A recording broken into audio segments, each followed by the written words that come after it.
right, so let's get started. This is out of the Fifth Circuit, guys. It's not Supreme Court. So right now, this is only Texas, Louisiana, and Mississippi. But the Fifth Circuit is they are taking names and kicking ass here. They are kicking ass here on this one. They're not playing around. And I just to give the sneak preview to chat. Yeah. Yes, this is one circuit, but in my opinion, if this goes up to the Supreme Court, it probably is going to be upheld. And this would be the biggest win for Trump in terms of immigration enforcement of any decision I've seen. Like this completely changes the nature of immigration enforcement and would make it 100 times more efficient. Like this actually is a game changer of a legal decision. So we'll see. Chat's right there. The district court is frothing because they don't like this decision, but it's destined for the Supreme Court, and I think it's a pretty well-reasoned legal opinion. And as I've been saying for months now, we've been living through a legal insurgency at this point. And it's, yes, there was a threat to the Constitution. It's been the court system at this point. I mean, because I get it. You're a federal judge, but yes, that's it. You are a federal judge, and that's where it should stop. But they are not letting it stop there. So, but yes, it's Mississippi, Texas, Louisiana. The reason why Texas, Louisiana are important is because that is one of the major immigration centers for the United States. All these people are getting shipped to Louisiana. There's a massive ICE facility there. There are massive ICE facilities in Tejas as well. And that's where they're doing a lot of the stuff. So this is very important. If you can get people there, they are under Fifth Circuit jurisdiction. So there is a lot of strategy involved in this. There's a lot of strategy involved here.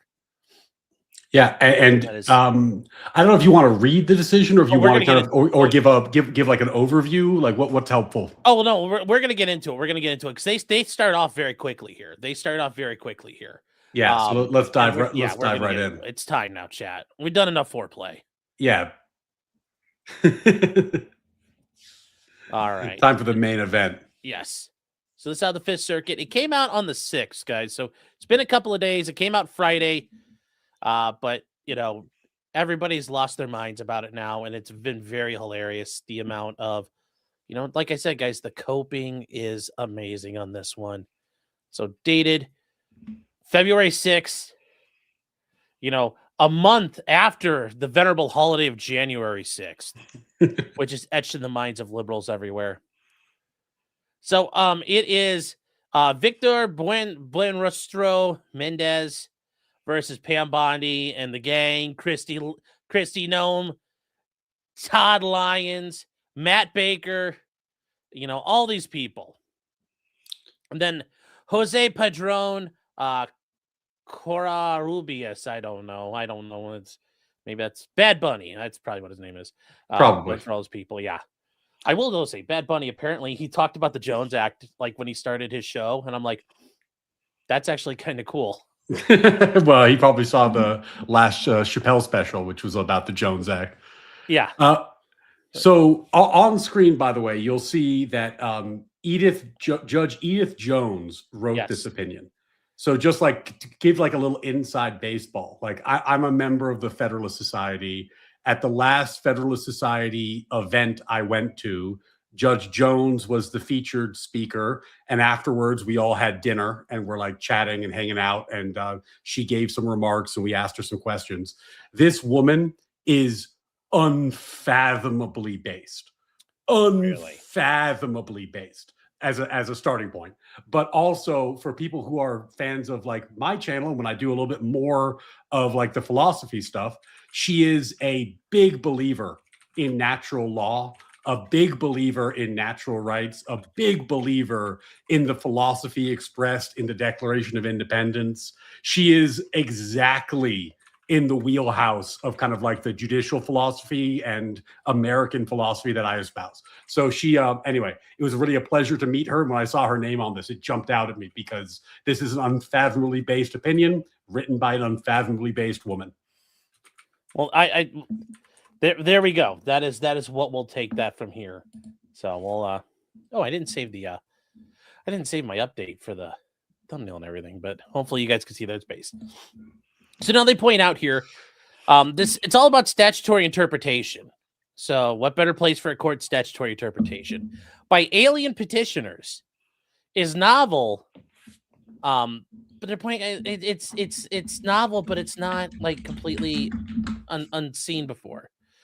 They can see they're deemed to be applicants for admission, which means they are aliens present in the United States who have not been admitted by lawful means. That's also known as illegals. And they say each of them entered illegally many years ago. As such, the government contends because neither petitioner show themselves clearly and beyond a doubt entitled to be admitted, he should be detained pending his removal. And that's the government's position. They should be detained and held in custody till we can afuera them. And they say, obviously, no, we not like that. And they say, despite falling squarely within the statute of 8 U.S.C. 1225, they are nonetheless eligible for discretionary release on bond during removal, just like has been happening for decades. Oh, come back. Okay, I promise to come back. And then they're gone. And you never see them again. They point out that because they did not seek lawful admission, that's why they're there. And they say that these are framed by and this is the IIRIRA. And you guys know that is not the hippest and happiest terrorist group out of Northern Ireland. It is the Illegal Immigration Reform and Immigrant Responsibility Act of 1996. This is one of those times where we did that whole cucky thing where it's like, we're going to have immigration reform or we're going to pathways to citizenship and then we'll seal they never actually do the border security part. They did everything but the border security part. So this is kind of one of those things. That's why you see the IIRIRA. They say, but their interrelation had not been adjudicated until the past few months. And yeah, they're pointing out here, nobody had really had to deal with this until recently. And yes, that's true. The way Trump has been doing this is unique. But it's all within the law. It's all within the law. It just had not been done this way. Yeah, and if we can pause for just 1 second just to get some context here. Yeah. First of all, chat, I will scroll when I feel like scrolling. Your mouse is getting my mouse will never be deported. No, my mouse stays. No, seriously, I actually I did get a one of those fancy mic arms delivered downstairs, but I haven't installed it yet. So the days of me terrorizing this is chat. A $40 mic arm. Yeah, I get my $40 mic. I just got it down. I just haven't put it on my desk yet. But this might be the last time I terrorize them with it. But you know what? Enjoy it while it lasts, gang. But here's the thing. This is a kind of a statutory decision. They're going to be looking at the law and various statutory provisions, and we're going to break that down for you. But the key baseline here is this. There was a very serious problem where if you evaded the border, if you evaded custody and you got into the country, you were treated better under the law than if you were checking in at the port of entry. That doesn't make any sense as a policy. Yes. So yes, there was incentive for you to avoid reporting and avoid being caught. Yeah, and the law didn't require it. The law actually said something totally different, but the government just did it for 30 years. And the Fifth Circuit has correctly figured out you don't have to do that. Yes. So while they're going to show you a bunch of law, a bunch of statutes, and it's a kind of a what's the definition sort of opinion, the headline here is they're fixing a very serious gap in our immigration policy. Yes, they're pointing out you can actually, the law says you can do this. Is really the biggest thing there. Leaving Dev's walls specifically. Such a cute dog. Yes, this is Clyde. He is such a good dog. He's such a good boy. He's having a panic attack because 2.0 is not here. Oh, Clyde. Yes. It's the only tower you can build on your own on my channel. Most towers are community building exercises, but Clyde's so important he gets his own tower. All right. So they point out that the current presidential administration began detaining illegal aliens like the petitioners here for removal without bond rather than bonding and releasing them, which is completely fucking stupid. Because then you're going to have to catch them and then you're going to have to do it all over again. And after reviewing the relevant provisions and structure of the INA, the Immigration and Naturalization Act, which is the statute that goes along with the IRA, and they point out the statutory history, congressional intent, we conclude the government's position is correct. So we reverse the district court's orders to provide petitioners with bond hearings. And here's the thing. These guys got habeas bond. These guys filed habeas petitions, and the court granted them. So these guys are out right now, like out on the street. Well, and this moment, I don't think they've been rounded up yet. This is why this is such a big deal, right? Just to give you guys like a sneak peek into how this system actually operates. Mm-hmm. The government gets an illegal, right? And they start proceedings. Under the old system, they got released if they had a good enough lawyer, they got released on bond. Then if the lawyer's good, they slow the process down. And maybe you're in the country for a year, year and a half, 2 years before you get deported. Mm-hmm. During that time, you get to live the high life. And as Sean said, maybe they never find you again. Who knows? Yeah, because if you disappear, your immigration goes, Judge, he's gone. Whoops-a-doodle. But here's the thing. If you don't get bail, if you're held in detention during the proceedings, then there's no bad incentive, right? Because right now the government is saying, right, our policy as a nation is if you self-deport, we'll give you a check. We'll give you a check and a plane ticket, right? Because it saves us money on lawyers. It saves us money on jail come back later. Yeah. So like what ends up happening if you take away the bail is when people get, illegals get caught and they start the proceedings, unless they can show that they're here legally and they'll have a chance. If they can't show that they're here legally or that they should be here, then they're going to have to sit in jail for 2 years before they get deported. They're not going to want to do that. So they're going to choose to self-deport in overwhelming numbers. Yeah. It's going to make the system 100 times more efficient. It changes the entire incentive structure. And it won't take 2 years. It'll actually be quicker because now we want, they're always ready to go. They're always available. So we can always just, hey, we need to schedule this. No, we're going to just get them in, get them out.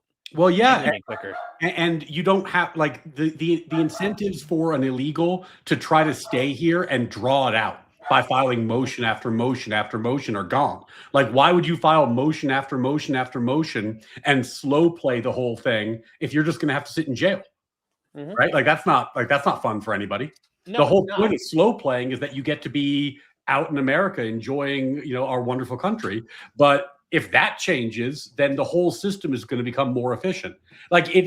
You guys would not believe the amount of work that lawyers do just to slow play legal proceedings.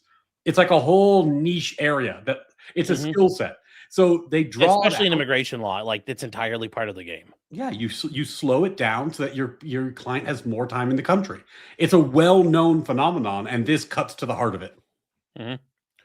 And guys, this is a little boring here, but as we talked about this, I've had to learn about it. I knew some basics of immigration law, just in general as an attorney. I have to tell people, there's some basics there, but I've learned more about immigration law in the past 6 months than I have, in the past 10 years of being an attorney. Yeah, I think we all have. It's because suddenly the administration is trying to actually use all the powers it has, right? And, this is one of those weird cases where for 30 years, the government's had this power. They just haven't used it. So they point out that before 1996, the detention provisions of the INA distinguished, as we talked about, if you enter the country at a port of entry, meaning you show up at the Laredo border crossing and say, I'm trying to cross, or if you sneak in through the desert. Those are two options. And it says aliens who arrived at a port of entry were subject to mandatory detention until conclusion of the process and could not request release on bond. And it says, and on the other hand, if you evaded inspection and reapprehended months or years later, you could seek release on bond pending deportation, which is asinine. I mean, that's beyond asinine. Why would you be treated better for Yes. evading inspection. Yes, this is the only time in court where having a history of FTAs is actually, oh yeah, court's like, I don't care. Normally when you have FTAs in court get really upset about that. But this is the time it's different. But yes, in other ways, the statute afforded greater procedural and substantive rights to people who bypassed the law. Yes. And then the Illegal Immigration Reform and Immigrant Responsibility Act, the IIRIRA, aimed to reduce this incongruity. Now, this is so wild, right? So in 1996, Congress passed a law that was meant to solve this problem. The point of the law, as the court's telling us, was to make it so that people who evaded inspection were not treated better than people who were properly inspected, right? And yet, for 30 years, the government has done the opposite. So despite the law changing, the government just didn't change its policy, which is insane. Well, once again, this is where, you should be, all the people screaming ultra vires should be like, the government wasn't following the law. Oh, no. It's like, wait, they were actually okay with it. Well, this is why I get so frustrated when people talk about like, oh, well, with the Biden administration, they're like, well, the law's the same. So how can you say that Biden had an open border? I'm like, that's the point. There's a lot of power under the law to by not doing anything made it an open border. Exactly. I watched the videos of that forklift prying fucking barbed wire up. Like, tell me I didn't see that. Well, exactly. And there's a lot of power that the executive branch had that they weren't using. And this is just one example of that, right? So, you don't necessarily need to change the law if the law already gives you a lot of power and previous administrations just have chosen not to use it. Yeah, I mean, ultimately, like if I know President Wick were to win in 2028, he could come in and, January 21st, 2029 and tell the Border Patrol, quit patrolling the border, only work at port of entry, no patrol the fence. And guess what? That's what happens. Yeah. If you catch people, make sure that, you give them $20. Here's a bottle of water, give them a bunch of vouchers and, tell them, vaya con Dios. Well, there you go. That would be a valid way of that would be within his power. It absolutely would be. And that's why it's such a joke to say that, like, at the end of the Biden administration, the Democrats proposed a law, which was clearly an election stunt. And then they're like, oh, well, how come we never passed that law? Well, like, the issue isn't even the law. The first step is just the willingness to actually enforce the border. That's it. Like, do you want to or not? And that's the difference. And all we're doing now is the thing that never gets done is like, let's secure the border first. This is what securing the border looks like, actually securing it. Now, they point out that, excuse me, Congress provided for the inspection by immigration authorities of aliens present, and they say that it provided that an alien present who has not been admitted or arrives in the U.S. shall be deemed for purpose of this chapter an applicant for admission. And that's in 225A1. That's a key phrase, applicant for admission. You got to remember that phrase. Yes. And that's where, are we in 220? Oh, I'm in the wrong spot. Sorry, chat. I thought I'd be able to pull that up. Did not get to the right section here. Damn it. But this is the, if you guys want to know where to go, Title 8 of the United States Code covers the immigration law of the United States. Yeah, and I can read. If you don't have it up, I can read it. That's okay. We'll keep going here. If you might need to in a second here. They say aliens who meet statutory definition qualify as applicants whether or not they arrived at a designated port of arrival. And then following the passage. How clear is that? Whether or not they arrived at the designated port of arrival, they are an applicant for admission. Now, whether that doesn't mean they have to apply. That's just they're deemed an applicant for admission. Yes. And that's the key, because if you're an applicant for admission, then the statute treats you in certain ways. Yes. So this is where they, that's literally in the statute there.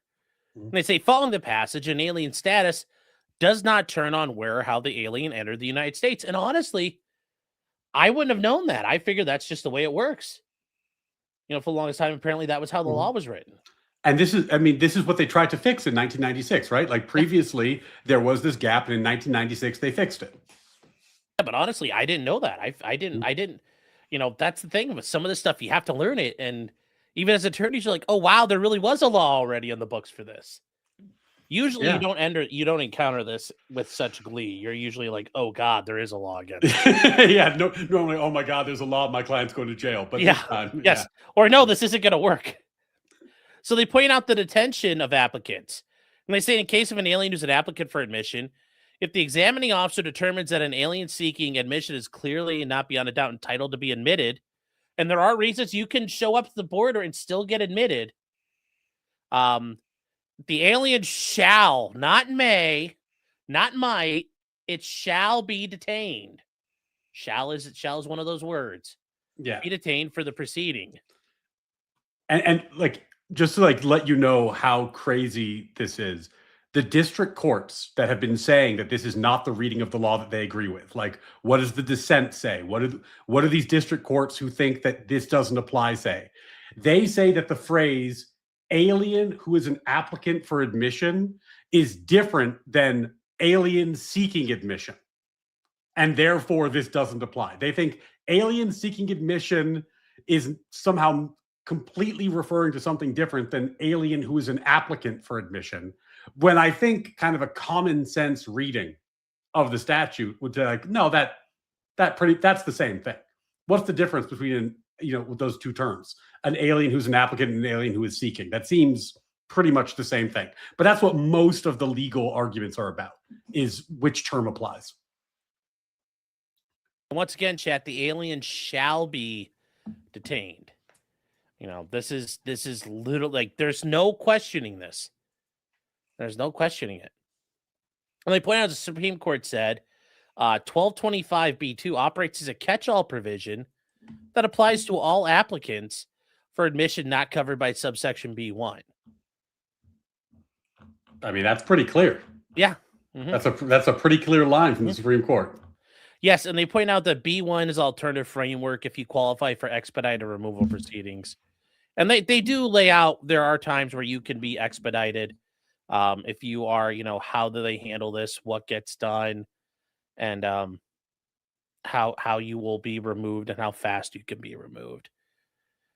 And where is it? 'Cause I'm trying to find this is they point out there are other ways you can be if you're inadmissible for other reasons. And real quick, what are the other things here? If you falsely claimed citizenship, that's one of the things. If you misrepresented to be a citizen of the United States, you're inadmissible. So if you lie about that, they can boot you. If you've had other visa entries, you're not in possession of valid documents, and there's other things they can remove you right away. There are multiple ways they can do that. And they point out the INA as amended by the IRA, contains provisions applicable to aliens in general, including those who are not applicants for admission. And they point out on warrant issued by the Attorney General, because remember, the DOJ is in charge of enforcing immigration law.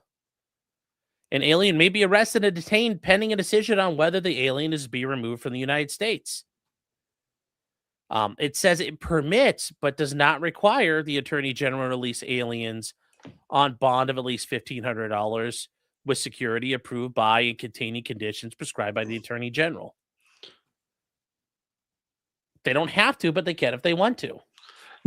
And now, again, just to like make sure that, because it's easy to get lost in the sauce of the statute, we've got two categories of illegal aliens in this case, right? Those who were trying to cross at a lawful port of entry and actually went for inspection, and those who got in somehow and have been detained by the government inside the country, but did not actually apply for inspection. Under the government's previous policy, you could get bail if you somehow snuck into the country and evaded inspection, but you could not get bail if you kind of did the better thing and actually applied for entry correctly, right? But we're not eligible for a variety of reasons. This is an insane policy. Like, yes, because the person that you catch in the middle of the country is a much bigger flight risk than the person who you've detained at the border for obvious reasons. So this is the way that this was being done doesn't make any sense in terms of like actually having a functioning immigration policy. So I think it's important to keep that background in mind as we're getting into kind of like the what the law says and how the definitions apply. And they point out here though, and this is a big thing here because this isn't dicta. This is actually a big point here. They point out 1226 is not limited to applicants for admission. It also covers numerous grounds of deportability, including aliens who overstay or violate terms of visas.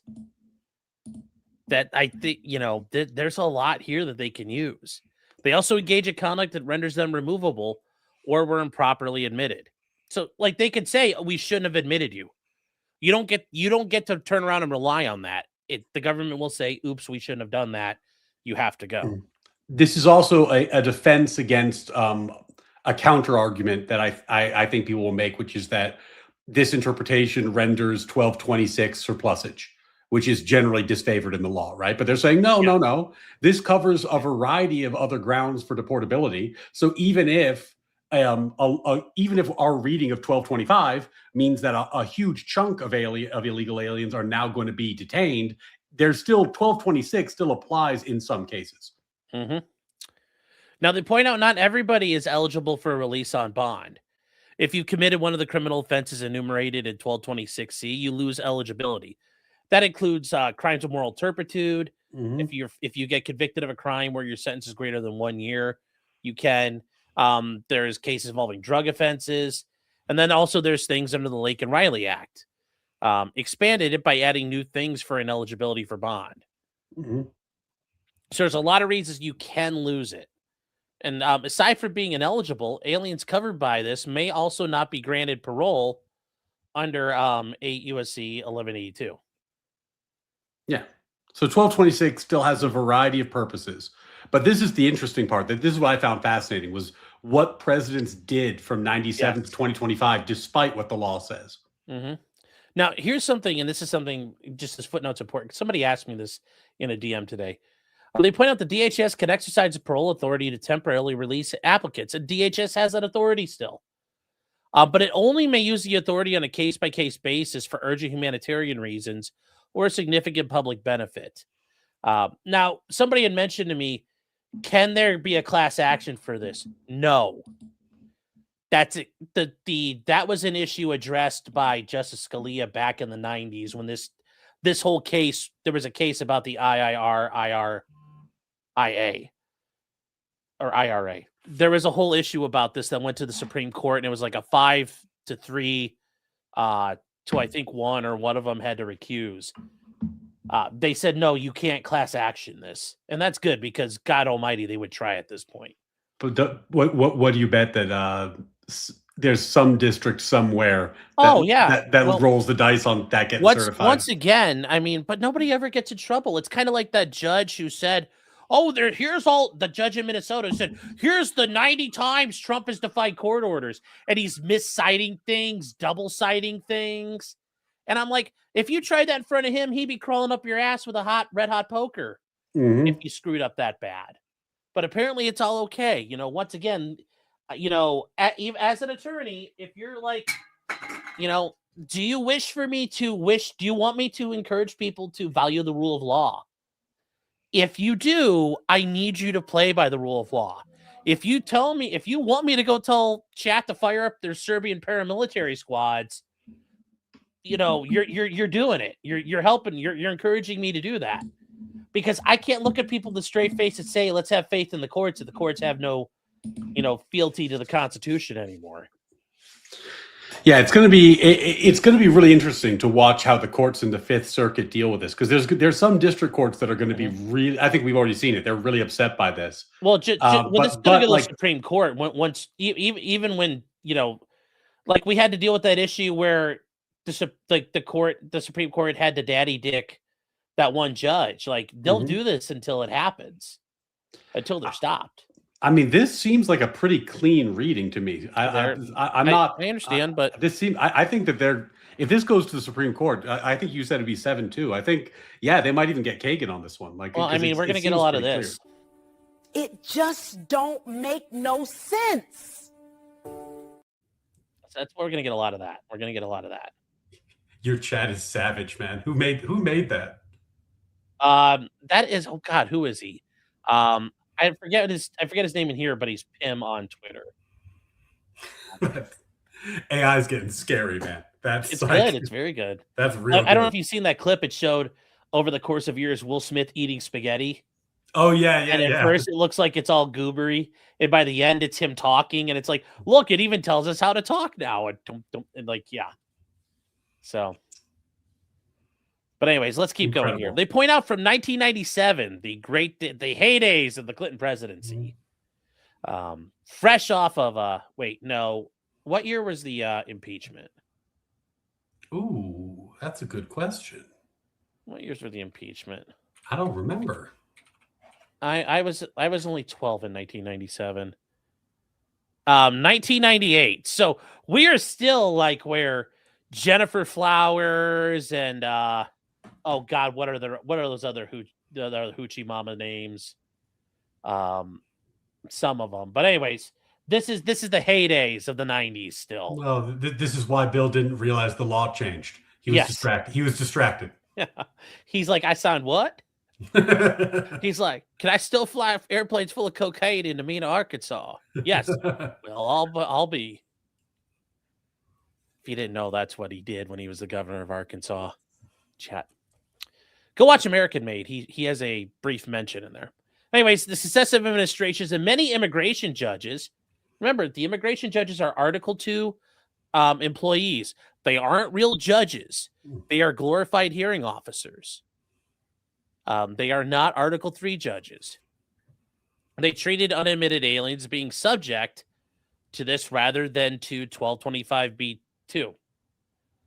And oh, real quick, Joe Schmo with 50 subs. Look at that. God damn. Guys, oh god, it's like coming in heavy. It's time for Freebird, but like we gotta get the work done here tonight, chat. Oh, I really want a Freebird, but we got to do this. So we have guests. We have guests in the house tonight, chat. Dare I ask what freebirding is? Oh, I don't want to know. We just have Freebird. Oh no, well, I guess we'll do it real quick. Hold on. We'll do a Freebird chat.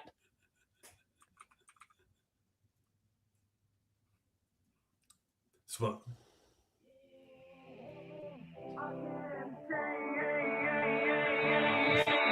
that's right, chat. Let's get some songs.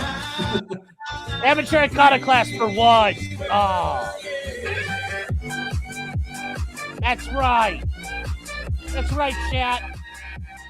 A flare of them all. For another 100 subs, and the Supreme Court will take the case tomorrow.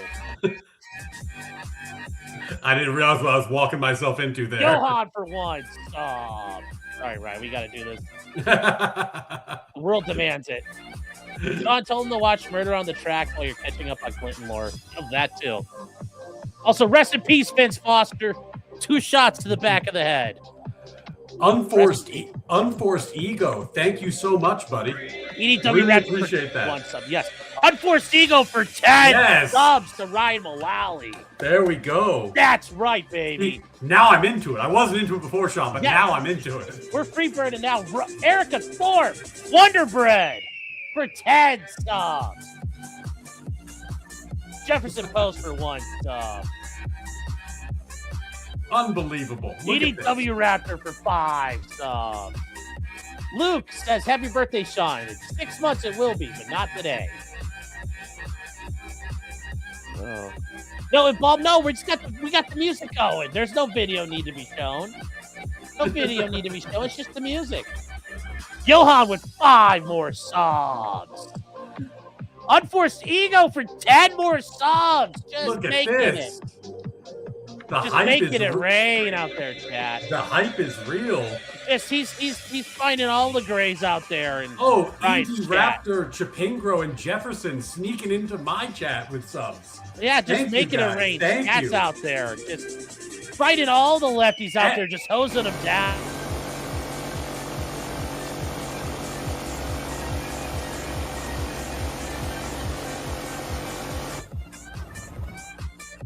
That's just all the subs are raining down right now. Yeah, amateur icon class, Afton, and leaving Dev's walls Making America green again, chat. Woo! Graying the gray away.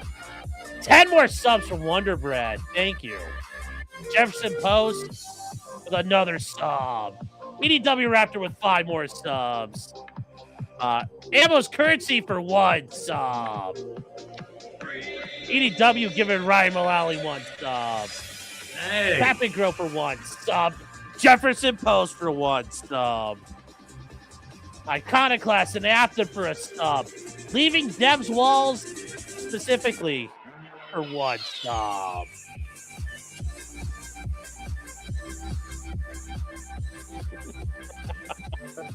James for 5 subs for Ryan. Unbelievable hype. Unbelievable. Yes.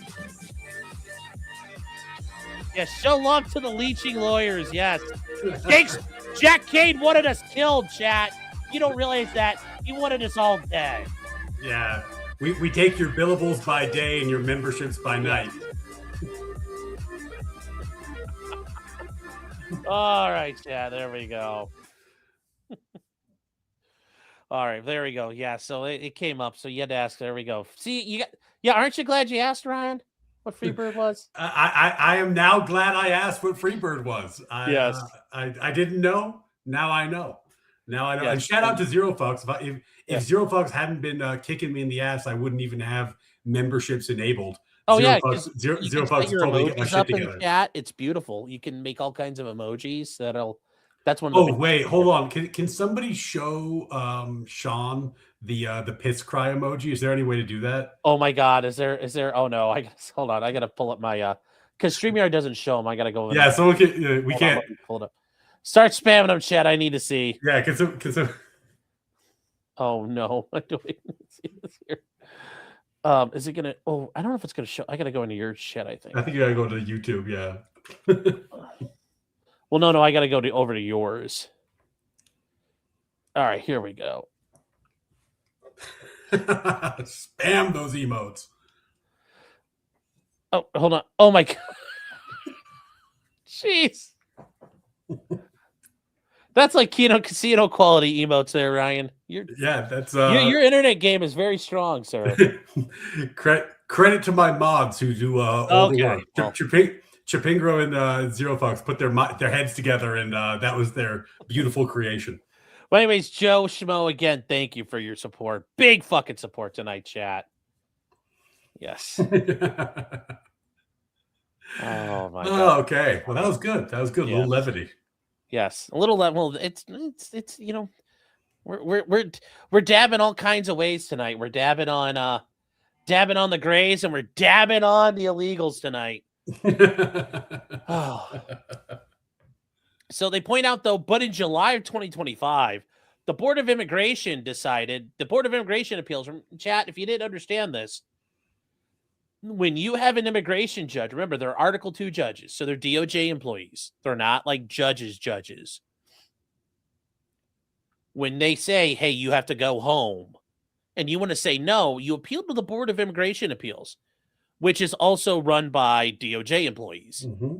These are not judges. It's not an Article 3 court.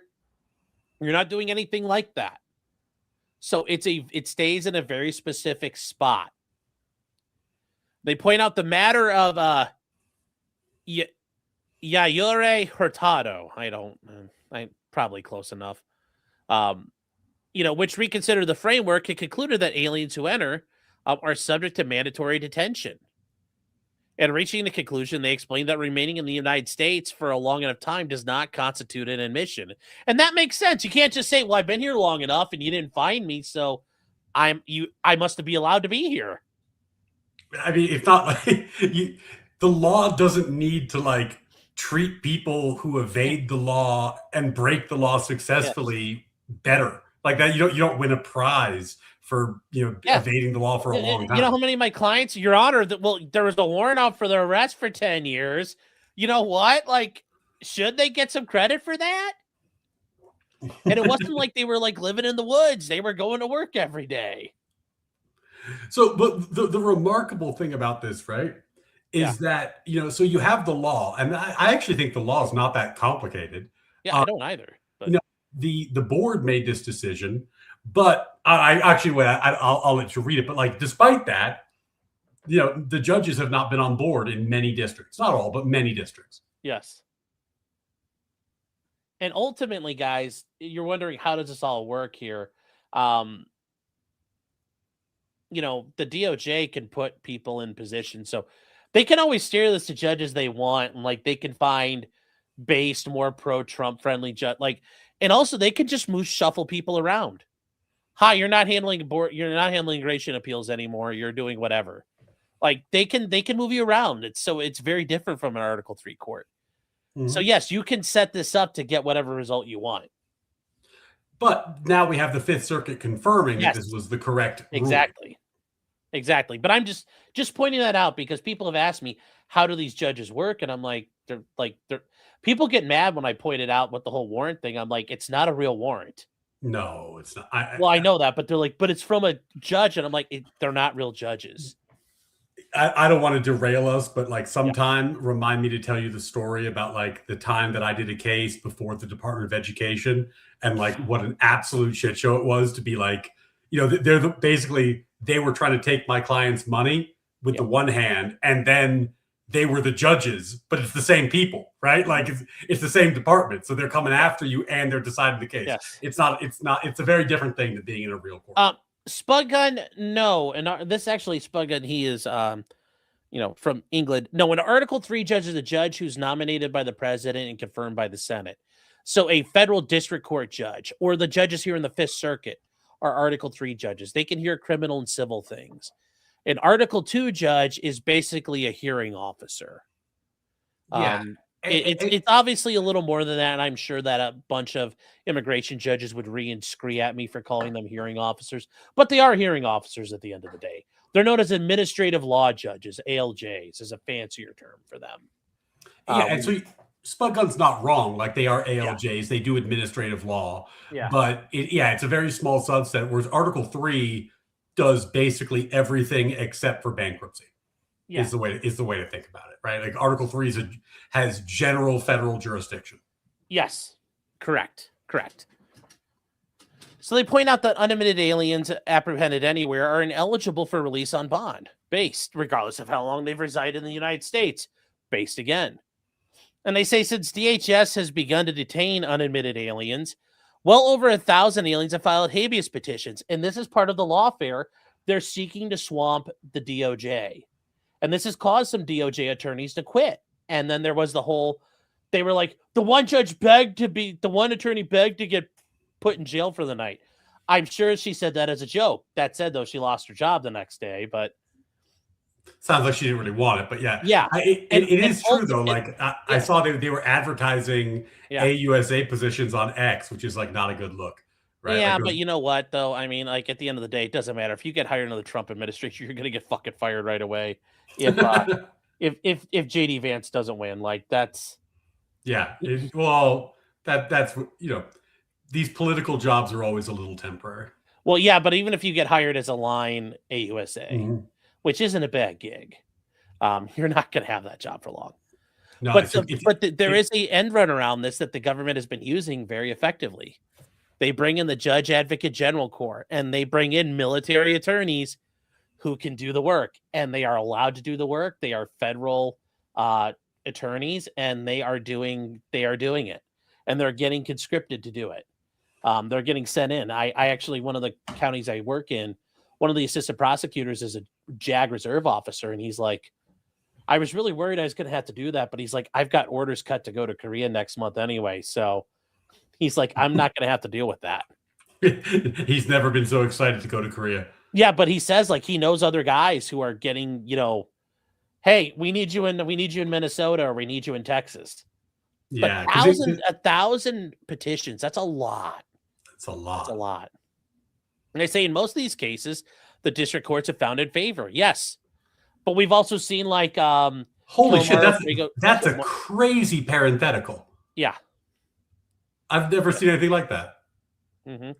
Listing 350 decisions that found for the habeas petitioner. Yeah. Guess how often the courts grant habeas otherwise if it wasn't for a Never. year. It's so hard. Never. To get Nobody ever gets habeas. But if you say I'm, por favor, por qué, they go, oh, okay, cool, granted. Oh, Nobody ever gets them otherwise. I want to look at that at maybe not now, but at some point, and be like, we should put a bet on that. Like, what jurisdictions are granting these positions? Oh, I think we know. Yeah, because I think you could probably, or the judges in these jurisdictions, make some guesses about where these are coming from. Yeah. Yep. They point out the petitioners here are citizens of Mexico who enter the U.S. illegally. They have to go back. They have to go back. Okay, so, but it's incredible that that's an admitted fact. Yes. Right. So, like, we're not even debating, are they here illegally? That is an established fact. They are here illegally, and the question is, do they get to stay in America for a year while the proceedings commence? Yes. Or do they have to stay in custody while the proceedings commence? That's it. Like, there's no question, are these people here illegally? It's an established fact. Yep. One guy entered it 15 years ago. The other guy's been here 25 years. Jesus. 25. This guy entered when I was a sophomore in high school. That's unbelievable. The DHS encountered each petitioner in 2025 based, and upon inspection, immigration officers determined that each was inadmissible, and they've been here without having been admitted or paroled. And that was the other thing Biden would do. You come across the border at the checkpoint, and they'd say, okay, well, here's your piece of paper. Show up later. And you were given parole. So, I mean, they were here for a very, very long time, but they never acquired any legal status. They were just here. Okay. Yeah. Well, it's too hard. Aye. It's like, well, no, nobody gave a shit. You were told it's cool. And they say DHS commenced removal proceedings against both. They both sought bond hearings before an immigration judge. Both immigration judges determined they were ineligible. Both petitioners appealed to the BIA and have either sought or plan to seek relief in the form of applications for cancellation of removal and adjustment of status. So they're trying to file various motions to challenge whether they're deportable. Okay. And they point out the one guy filed a habeas in July 2025 seeking release. His petition alleged violations of the INA, the Fifth Amendment, and the Administrative Procedures Act. The other guy filed his habeas in August of 2025 doing the same thing. And they're looking for, like, it's phrased in the alternative, but they really want bond. That's what they want. They want to go under 1226 and get discretionary bond from a Article 3 judge. Yes, and it's interesting. They want the court to force the executive branch to do something that they're not entitled, like, that's discretionary. And you might say, well, wait, Sean, that sounds like a separation of powers argument. Yes, it is. Yes, it's a problem. They can't force him to do it, but these district courts are getting out of hand. So they granted the petition and ordered that he receive a bond hearing. Which, okay, well, and fine, I'll have the hearing. Still, no. Obviously, that wasn't going to be acceptable. The court reason the phrase seeking admission uses the present tense and thus applies only to individuals currently and actively be seeking the admission of the United States when they were apprehended. And because he wasn't actively involved in the proceedings, his detention was not subject to the most strict interpretations.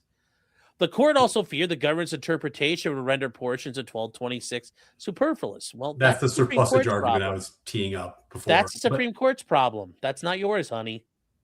So wait, hold on. So the district court, I didn't even read this part before. Oh. They said that because it only applies to those currently and actively seeking to be admitted. So they're saying there's one rule that says you have to stay in custody. There's another rule that says you get bond. And the rule that applies to people who are currently and actively seeking to be admitted to the United States means that they have to stay in detention. But if you've been here and you've been evading the authorities for 10 years, you get treated better. Well, as long as you're like, do you actually want to fight this? No, I'm just cool where I'm at. They're like, oh, I guess we can't touch you. Well, but imagine that. They're like, All right. Literally, the logic here was if you go up to someone, you're like, hey, it looks like you've been in the country illegally. They're like, yeah, for like 10 years. They're like, well, are you trying to get legal status? And they're like, no, I'm not trying to get legal status. I'm trying to stay here illegally. And they're like, well, sir, be on your way. Have a bond hearing. Have a great day, sir. You're like, but on the flip side, if the guy was like, actually, I am trying to get legal status, they're like, straight to jail. Yes, straight I would to like jail to seeking legal status. I want to do it the right way. Get the fuck out. Go to jail, right? So, like, think about how crazy this is. Like the district courts had created a rule where the people who were trying to do the right thing were treated worse than the people who were doing the wrong thing, and as a result, it creates all these terrible incentives. And the craziest thing about it is they're doing it for this. Like, look at the reasoning. They're saying because it's present tense, we have to do this crazy thing. Yes, that's not. Like that's a pretty thin branch. That's a lot of weight on a thin branch. It is. And Eric, you're saying in 2009 I was in high school? No, 2001 I was in high school. 2009 I was in my second year of law school. You're like, I was in the Middle East helping reduce the world's population. I know a lot of people that were, doing their part. They point out the district court that handled the habeas petition reached a similar conclusion. After they were granted, they both received bond hearings and were subsequently released, which, the government appealed. The two cases were consolidated for review, and this court, after initially refusing to expedite oral arguments, reconsidered and expedited this to this panel. Yet it still took them nearly 6 months to do this. That's how it goes. Yeah, it takes a long time. We receive full briefing, and they point out we review this de novo. Because it's a grant of a petition for habeas corpus. Mm-hmm. And some of you guys might say, what is this the same habeas corpus I've talked about before? No, this is a different type of habeas, guys. When I talked about criminals going through the federal court system for a habeas petition, it's a writ of habeas corpus, but it's a different standards, different things are at play. It's an entirely different analysis courts handle. This is very different. This is an actual true what you would think a habeas corpus petition is. I'm being held. I shouldn't be held. Why am I being held? I'm entitled to not be held. Because we've addressed those issues of where prisoners will file habeas petitions as well. And that's just, it's a different thing here. But now here's where it gets going. They concede their applicants for admission within the meaning of 1225A1. I think that was a big fucking mistake. I mean, I guess they probably couldn't have said otherwise, but I mean, look, it is a big concession, right?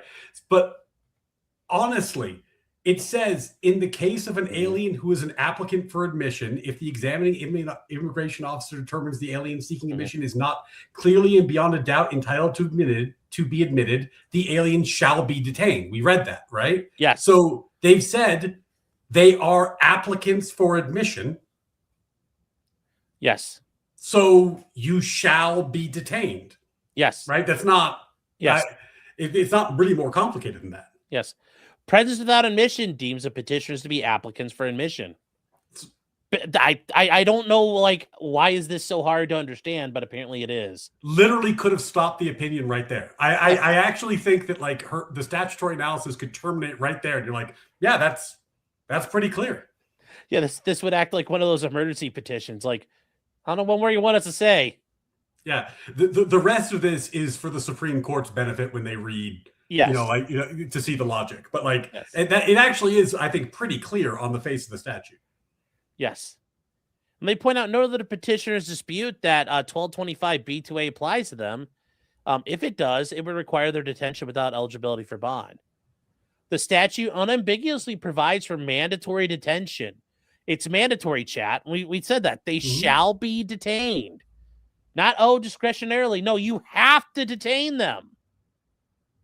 You have to.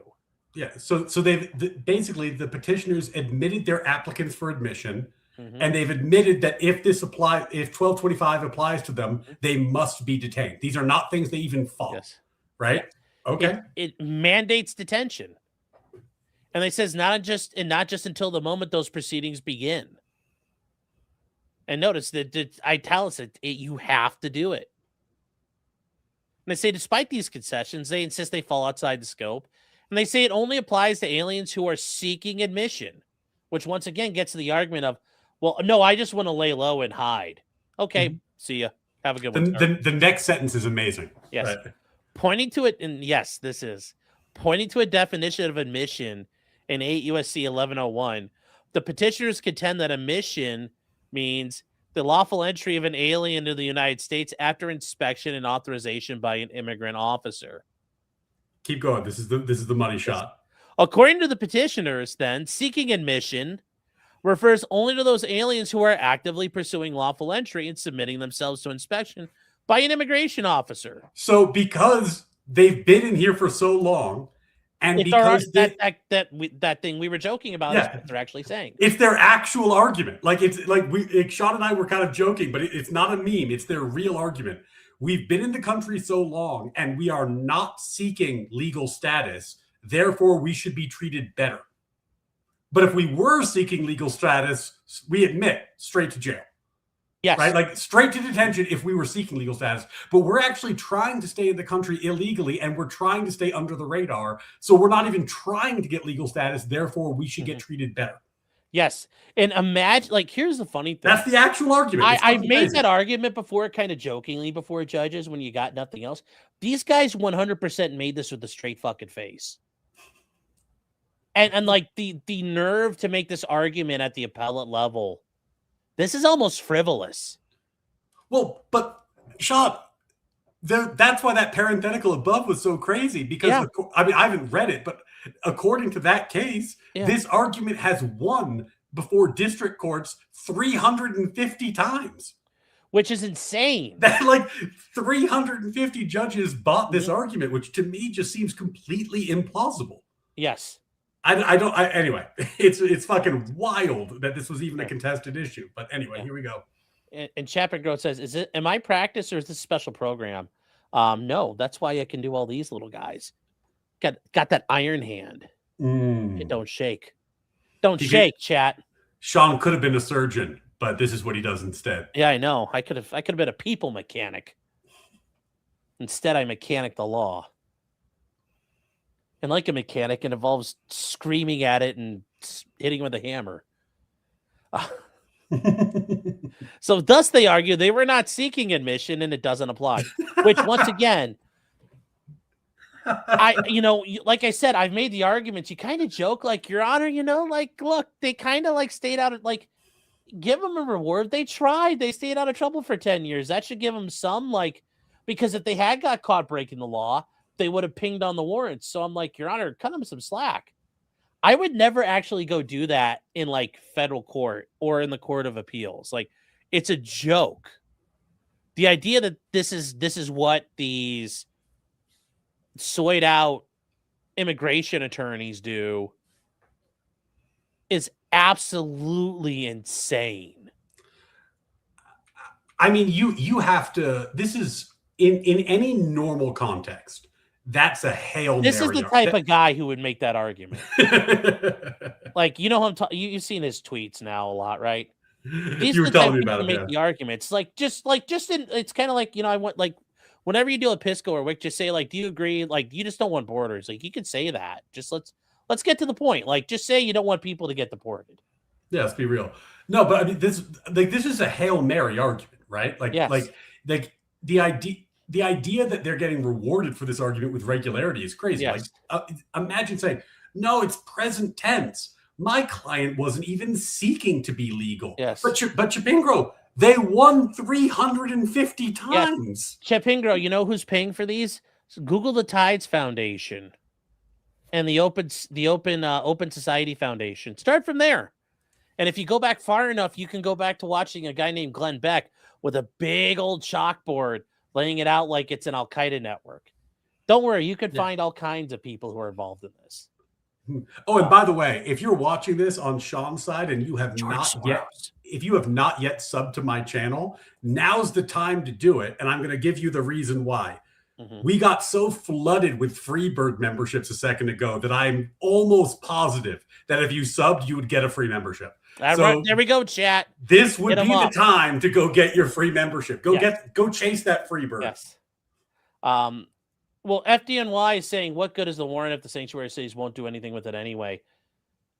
Well, it's more about once you get them into court, is more of the issue there. But yeah, Chapman Grove, these are being paid for by nonprofits. Like, they're paid to go do this. Yeah. So. Ironically, I don't know about this context, but in the asylum context, and I'm not besmirching them, because the people I know who work there are really lovely people. But there are some legal aid societies that were receiving USAID money to do asylum work, where they were representing asylum seekers against the government.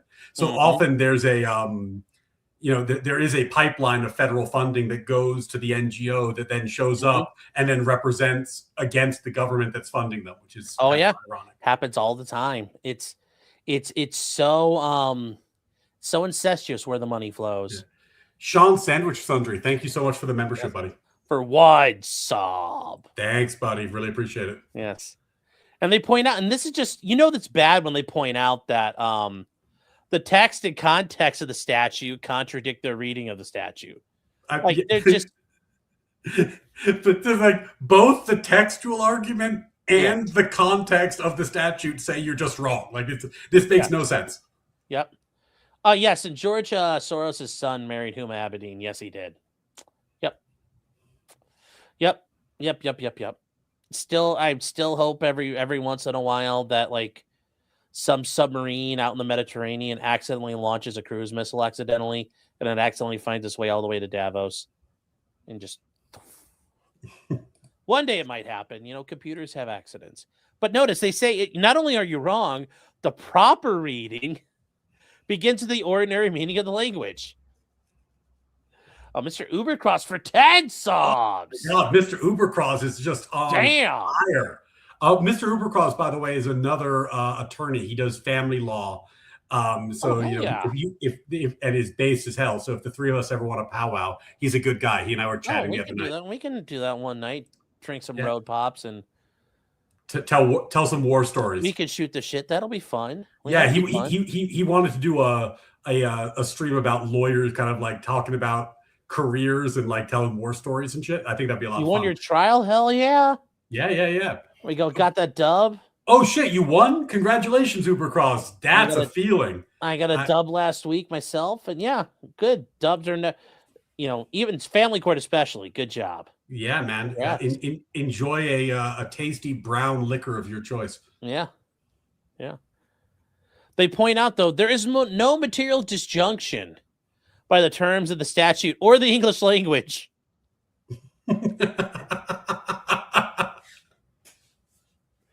Between the concept of applying for something and seeking something. So, again, remember what the argument the other side was making here. They're like, first they said, oh, no, we're not currently applying, so it doesn't count. Then the second argument, that's their best argument. Their second line argument is, no. We're not, maybe we're applying, but we're certainly not seeking. And it's like, oh, come on.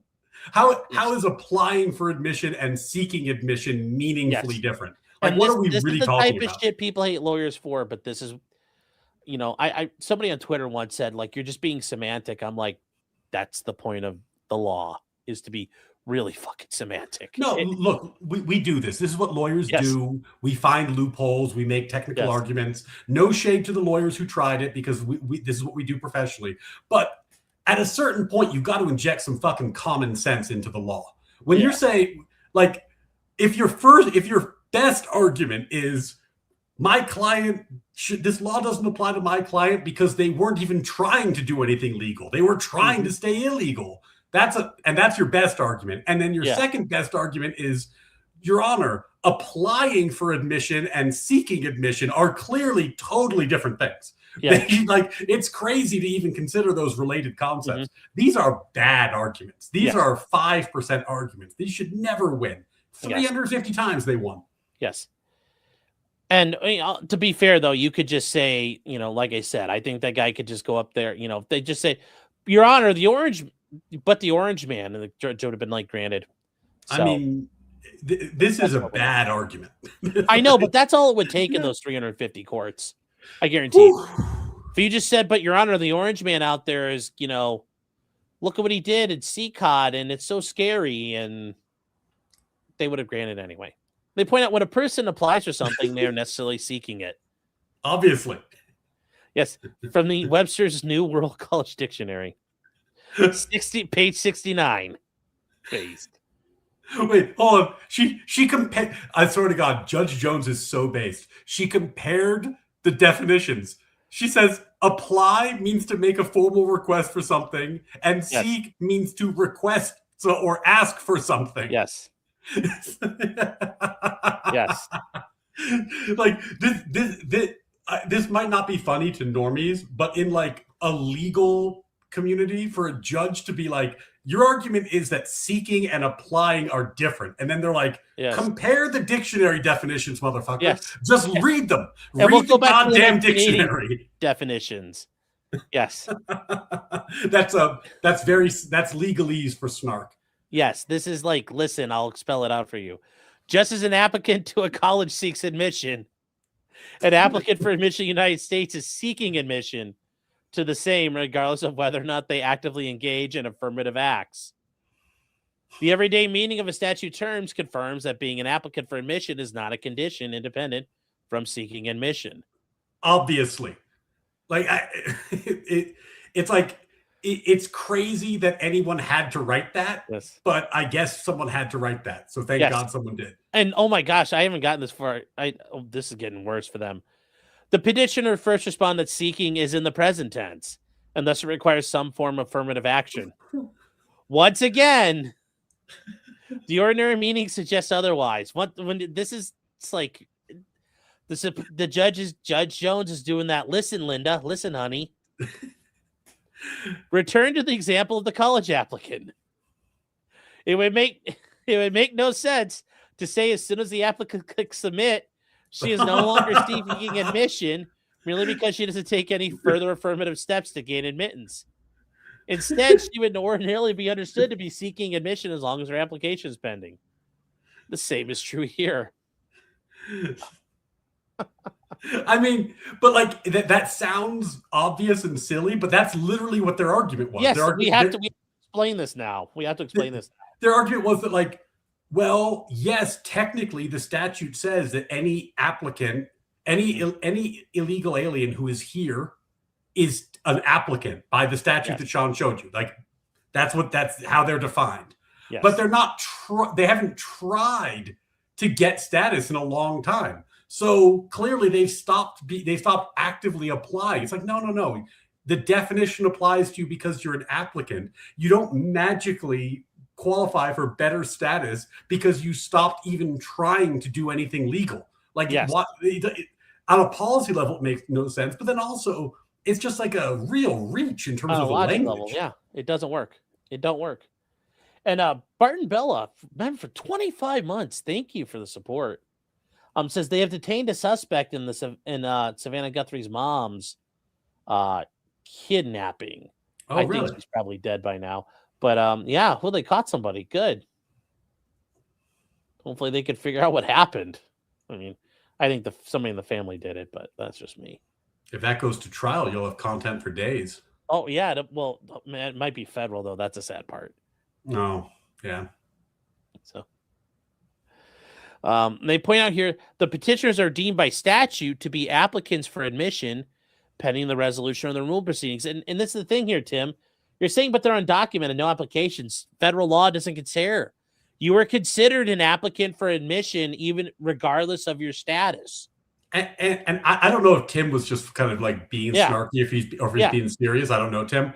Yeah. Undocumented is just a word that people made up because they didn't want to say illegal aliens about 5 years ago. Mm-hmm. Like, this is not like a legal term. I think it's been around longer than that. But yeah, but it's like when I'm in court, I have to point out, Your Honor, my client's suffering from housing instability. And I actually use that because I think it gives them a little more dignity in saying they're homeless or a bum. You know, like they. Yeah, because you're representing them. Yeah. Of course. Yeah. But you say that. You use housing instability, employment instability. all these different things, mental health concerns. You don't say they suffer from mental illness, they have mental health concerns they're dealing with. But Yeah. yes, it's regardless if you're here illegally, whether or not you showed up at the port or you snuck across, you're an applicant for an admission. But Because also certainly if they said you could show up, hey, can we make you a citizen? They'd be like, oh, hell yeah.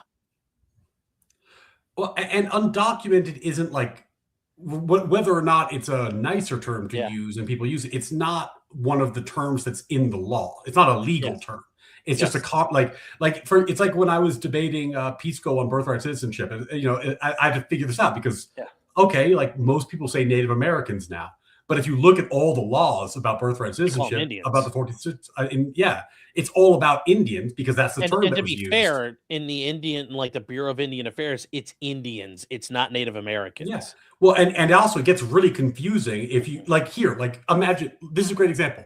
In the case we're reading, the difference between applying and seeking and present tense is like a big deal legally. So when you introduce a whole new word, right, that can really confuse the issue. Sometimes you just need to use the words that exist in the law so you can be clear, right? Like if you try to muddy it with all this kind of very, very empathetic and kind language, it gets actually very hard to figure out what the fuck you're talking about. It does. 100%. I agree. And what was I going to get to? But yeah, it's like, there's the Indian Child Welfare Act. It's not the Native American Child Welfare Act. It's the Indian child, because it's meant to be if a child is a member of an enrolled Indian tribe, the tribe has the right to know what's going on, because otherwise almost all children are native to the United States. Exactly.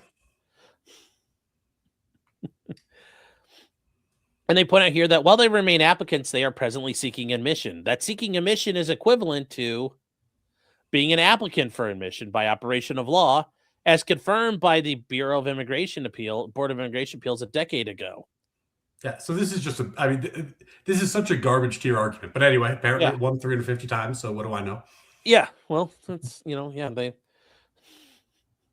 they point out petitioners contend that interpreting the applicant for admission to necessarily tell seeking admission would render seeking admission redundant. And they say to the extent the government's interpretation creates any redundancy, that redundancy does not give this court a license to rewrite another portion of a statute contrary to its text. Which is a very good point. It's not our job to fix that. We have the people who made the law. They can fix that. They're called Congress. That's what they do. They fix the problem. And also, I don't even think the redundancy is that bad. It's not. It's not. But like they're saying, even if it is that bad, the redundancies are common in statutory drafting, sometimes in an effort to be doubly sure, sometimes because of inadvertence or lack of foresight, or sometimes simply because of the shortcomings of human communication. And they say, moreover, there's no canon of interpretation that forbids interpreting different words in different parts of the same statute to mean roughly the same thing. Yeah, if you're in A1 and then A2, it doesn't have to mean the same thing. It can be different things. And there's a reason that it could be different. It all depends on how you're looking at it. They point out this seems doubly true where the ordinary meaning of the terms overlap, because being an applicant ordinarily entails seeking admission. It seems unnatural to use those words somewhat interchangeably. Yeah, I mean, basically what they're saying is in legal documents, it's pretty common for people to be pedantic and use the exact same word every time because they want to avoid any ambiguity. And that's why you have these canons about like interpreting different words to mean different things. But here, in the context of this statute, where the purpose of this statute, as the court explained, was to fix this problem where people who are here illegally were treated better than people who are actually doing the right thing at the border, reading it in the opposite way, which would create the problem the statute was attempting to solve, would be bizarre, especially because applying and seeking are natural synonyms. It doesn't make any sense to treat them as meaningfully different terms. And there's the other thing is that if you want it to be different, you can explicitly state for this section, this means an entirely different thing.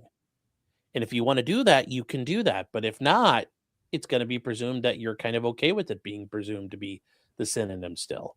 If you want to make it different, you can say, for this little box, it doesn't mean what you think it means. But you have to tell us that. And if you don't, then we're left to, make our assumptions. And they say, undeterred, notice this is the judge saying, yet still you pester me with the idea that it's a term of art. So it cannot be understood according to its ordinary meaning. Okay. This is, but the remaining provisions confirm that applicants for admission are indeed necessarily seeking admission. But first of all, there are such things as term of arts in law, but Yes. applicant for admission, this is not a complicated term. No. This isn't like res judicata or, Yes. any of the various legal Latin or statutory phrases we throw around. Yes. Applicant for admission. Who's an applicant for admission? The applicant. Like, this is not, Yes. this is common sense. Yes. No, these are real arguments. They won 350 times with these arguments. They could have just said, like, they could have literally just typed out a Reddit post, Your Honor, please help this heckin' immigrant Reno. And the judge would have been like, yep, give me karma. Updoot me. They point out, though, that there's other things here, that all aliens, including alien crewmen, they mean by alien crewmen, they don't mean from flying saucers. They mean like boats and ships, that are crewed, that contain foreigners who are applicants for admission or otherwise seeking admission or readmission or transit through the United States. So let's say, for example, the Panama let's say that you could take the Mississippi River all the way up through Canada, up into the, Arctic Ocean, and you wanted to pass through, you need permission to travel through the United States still. And you shall be inspected by immigration officers. Now, like, you guys might say, what about the Panama Canal? That's different. There are treaties and status for that. Mm-hmm. But the United States controls the Mississippi River for the part that it's on. It gets to set whatever rules it wants. And they say the use of otherwise suggests that applicants for admission are a subset of those seeking admission. Now, this is a kill shot. Yeah. Because it's a subtle one, so I just want to make sure this is clear. Mm-hmm. The argument that the petitioners were making Mm-hmm. is that seeking and applying are completely different terms. Yes. And here the court's saying, no. Applying is a subset of seeking. They're related terms where seeking is even broader than applying. Yes. Right? But if they're related and broader, if an alien seeking admission has to be put in detention, and you've already said that you're an alien who's an applicant, you've conceded that point. Well, then you must, if seeking is broader than the contained term applying, if you're seeking, you are necessarily applying, therefore it applies to you. Yes. It's like the squares are rhombuses, but not all rhombuses are squares. Exactly. Is that the right way to? I don't remember. I think it's all. I think it's supposed to be all squares are rectangles, but not all rectangles are squares. Yeah, I thought there was one about rhombuses too. But yeah, that's correct. What's that? Yeah, you can do it with rhombuses. I don't know why it's Yeah. Anyway, yeah. This is basically a kill shot to that argument. Yes. Not all cartel members are Mexicans, but all Mexican. Not all Mexicans are cartel members, but all cartel members are Mexicans. False. They got cartels in Venezuela. Yes, but all the members of the Gulf Cartel. There you go. They say, as the government points out, when an English speaker uses the phrase to bike, jog, or otherwise exercise, the first two items constitute one item out of the overall set. Accordingly, an applicant for admission is necessarily someone who is seeking admission, and that's because exercise is the umbrella term for biking or jogging. It's the umbrella term. Mm-hmm. But I could bike or jog, but if I'm exercising, I am also biking and or jogging. Yeah, it's the broader term. Seeking is broader than applying, but applying is contained within seeking. You could never apply for something without seeking an outcome. Mm-hmm. What would you be applying for if you weren't seeking a specific outcome? Yes. And they point out that 1225A5 reinforces that relationship. And it says it provides an applicant for admission may be required to state under oath any information sought by an immigration officer regarding the purposes and intentions of the applicant in seeking admission to the United States. So you're an applicant. and now you're seeking admission. They point out that seeking is the process, and how do you seek admission? By applying. It's amazing that, I mean, again, I think this is really for SCOTUS, just so Mhm. SCOTUS can Oh, see yeah, yeah. their work, because like this is so common sense that seeking and applying are related terms. But again, this is what they're dealing with, so they've got to spell it out. Yes. And they point out here that it strongly suggests, meaning those who are applicants are for admission are seeking admission. Okay. And they say that petitioners offer no persuasive response to these provisions. Never respect to 1225A3, they suggest that or otherwise means that aliens seeking admission are proceeding in a different way or manner than applicants for admission. How so? Like what? Yes. What is the difference? What is the difference? And I say, but if that were true, Congress would have said applicants for admission or those seeking admission. Once again, it comes down to how do they write it? How do we interpret it? They could have put a disjunctive, but they didn't. Yeah, and remember, they could have also said, hey, we're drawing a little box around this and says if you are seeking admission or applying, those, they could have boxed them off in their own little worlds and made them mean something. And they can say those are clearly distinct from each other, but they never did that. But also, the statute makes total sense. It says, Yeah. in the case of an alien who is an applicant for admission, right? So that's the narrower term. If the immigration officer determines that an alien seeking admission is not clearly and beyond a doubt entitled to be admitted, the alien shall be detained. So they say, like, if you fit the statutory term and you are seeking admission and you can't make this showing, you must be detained. That's not like, I don't even think this is even confusingly drafted. It's not. Right? Like, it makes total sense. Like, they gave the statutory term. In the case of an alien, we know who aliens are. I mean, like, and this is chat. We'll do this right here. Who is an applicant for admission? We understand who's an applicant for admission. And by the way, remember, the petitioners conceded they meet this definition. Yes. They conceded that point. So this is checked, and they also agree they're aliens. We also don't have to worry about who an immigration officer is. Check. So we're going to worry about that. And it determines that an alien, once again, we know who that is. And once again, we know who alien is. So we'll leave those parts alone. It says seeking admission is not clearly and beyond a doubt entitled to be admitted.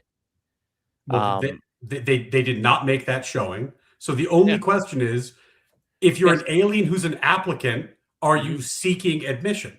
Yes. And like that's and it. Clearly you are.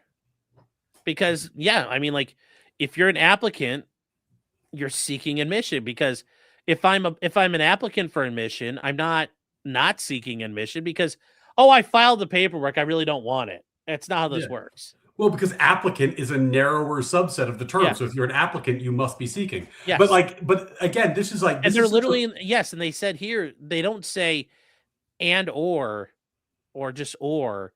It's literally in the same sentence, so it's presumed that they are relating to each other. Because nobody's confused what this means. No one's really confused about what this means. I don't think anybody would read this and be like legitimately confused. No. But imagine, I know chat, like, this is like legalese at times, but like, imagine this, like the lawyer with a straight face going, well, this doesn't apply to my client, Your Honor, because my client wasn't seeking admission. My client was attempting to hide and never be found. So clearly, he's not applying. Yes. Yeah, they should not be put in detention. Arrest him. They should be let out on bond because we weren't even trying. Arrest the prosecutor, Your Honor. Yes. And it says if they're not beyond a doubt entitled to be admitted, the alien shall be detained. Okay, well, who shall be detained? An alien. Well, what kind of alien shall be detained? An alien who's beyond a doubt not entitled to be admitted. Okay, well, let's work backwards to this. Okay. Well, what type of aliens are not entitled to be admitted beyond a doubt? Well, those that are seeking admission. Okay, and how does that work there? Well, the immigration officer has to determine if they're an applicant for an admission. And by the way, like, and you can go backwards through it, or you could go forwards through it. Yeah, and this is not hard. And if the alien, by the way, can show I'm entitled to admission, right? Then they're not held on bond. They're released. Yes. Right. And they could still lose later, but they could show, hey, look, under the law, I'm actually entitled. Yeah. Or I'm getting asylum or whatever. It's not like this is everybody has to be in detention forever. But if you can't show that you belong here, like if you're detained, let's say you're in the middle of the country, you're in Ohio, and you're detained, and like these guys, you've been here for like 10 years, right? And they're saying like, well, are you legal? And they're like, no, I'm not legal. I've just been here. It's like, well, holy shit, we should probably hold you on bond because you've been hiding for 10 years. You might hide again, right? Like this is not like a crazy illogical thing to do. No, it's not. But in any case, it's treated as if it's like some kind of insane idea. Yeah. And or they could say, hey, look, I was actually granted a special visa 10 years ago. And I was told I didn't have to worry about it. And they might have said, okay, yeah, okay, look, we're not 100% sure. Like, yeah, you actually might be entitled to be here. Have a good one. We'll get a hold of you later. Yeah, basically, if they can show that they clearly or beyond a doubt are entitled to be admitted, then fine. But at the same time, if they're like, "Hey, here's my visa," and they're like, "That looks like it expired," they're like, "Oh, I was told don't worry about it." Well, it's like, well, we are worried about it. Well, We yeah, are worried. but they might say, hey, look, here's my visa. Like, because there's actually, guys, there's like a million different kinds of visas the government will issue. Mhm. Some visas don't require to be renewed. Sometimes they're good forever. Like sometimes they're very long periods of time they're good for, depending on like if you are a refugee or you've been a victim of international trafficking, or depending on like if you're one of the VIS visas from Afghanistan. There's a lot of things you can get, and you can say, "Look, no, I was granted a visa," and they're like, "Oh, you're entitled to be here. Okay, cool. We'll figure this out later." So yes, it's 100% reasonable to assume they'll evade. Yeah, I So mean, the indefinite visas, those things are extremely rare and very hard to get. mhm. But there are some visas that you get for that. Yeah, I mean, the fact that you've been evading for 10 years is very good reason to think you might continue to evade, Yes. right? Yes. Like, hmm So they point out here, they say if this was true, Congress would simply have yeah. said, and they said adhering to the government's reading would render the otherwise surplusage because or otherwise does not mean the same thing as or. And they said the other alternative offered makes no more sense than the first one. They suggest the or otherwise language merely clarifies which applicants are required to be inspected. Namely, those who, like other non-citizens described in this, are requesting permission to enter, re-enter, or transit. So once again, this is circling back to the argument of, well, we're not actually doing anything. We're just hiding. We're not wanting anything here. We're not requesting permission to enter, re-enter, or transit. I'm just working at Home Depot. Well, okay, you're not participating. It's very Yeah. funny. It's like Wicker v. Filburn, but I'm not participating in interstate commerce. Yeah, But you still are. You're but always. this one is so crazy because it's like I'm in the country illegally and I am not seeking to become Am I legal. wrong? Is that not a way to look at this? It's almost like they're arguing, well, you're not by not like because Wicker v. Filburn says if you're not involved in interstate commerce, you're affecting it still. Well, I'm not. I'm not actually trying to apply. Okay, well then you're not affecting immigration law. It's like no, you're always affecting immigration law. Yeah. You're always involved in interstate commerce, and I think that's a great way to make the argument. Like that's literally what they're saying here, and I think that's a correct reading of this. I'm not a big fan of Wicked v. Filburn. No, I know that, yeah. but the idea that the whether or not you snuck in, you are seeking admission.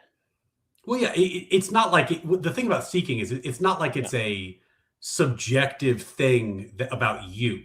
Like Well, we're not asking, yeah. are you personally like filling out paperwork outside the office? It's like you came into the country. If you must be seeking admission because you're in the country.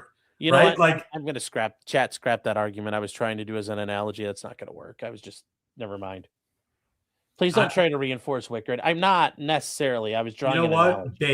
Based priest. Based. Yeah, I agree. I'll leave that one alone. We're going to throw that in the garbage. No Wicker v. Filbert in this channel. Yeah, we're going to throw that one in the garbage. I thought that might work here, but no. And it says this interpretation ignores the beginning, which mandates inspection for all applicants for admission. Which, yes, all applicants for admission have to be inspected. Yeah, and they've conceded their applicants, but anyway. Yes. And they say, given that language, the or otherwise language cannot be clarifying which subset of applicants for admission apply to, because it unambiguously applies to all of them. And it says because of the further, word all, right? yes, Like, yes. If the petitioners are right that only those who are actively seeking admission are subject to the inspection requirement, then their reading would eliminate the inspection requirement for aliens entering the country unlawfully, which once again would allow you to illegally enter the country. but again, that's what's so crazy about this. That's the heart Mhm. of their argument is that, like, yeah, I'm not Yeah. seeking admission. I'm just sneaking across the border. Yes. I don't want to be admitted. I want to break the law. Mhm. Please Also, treat me better.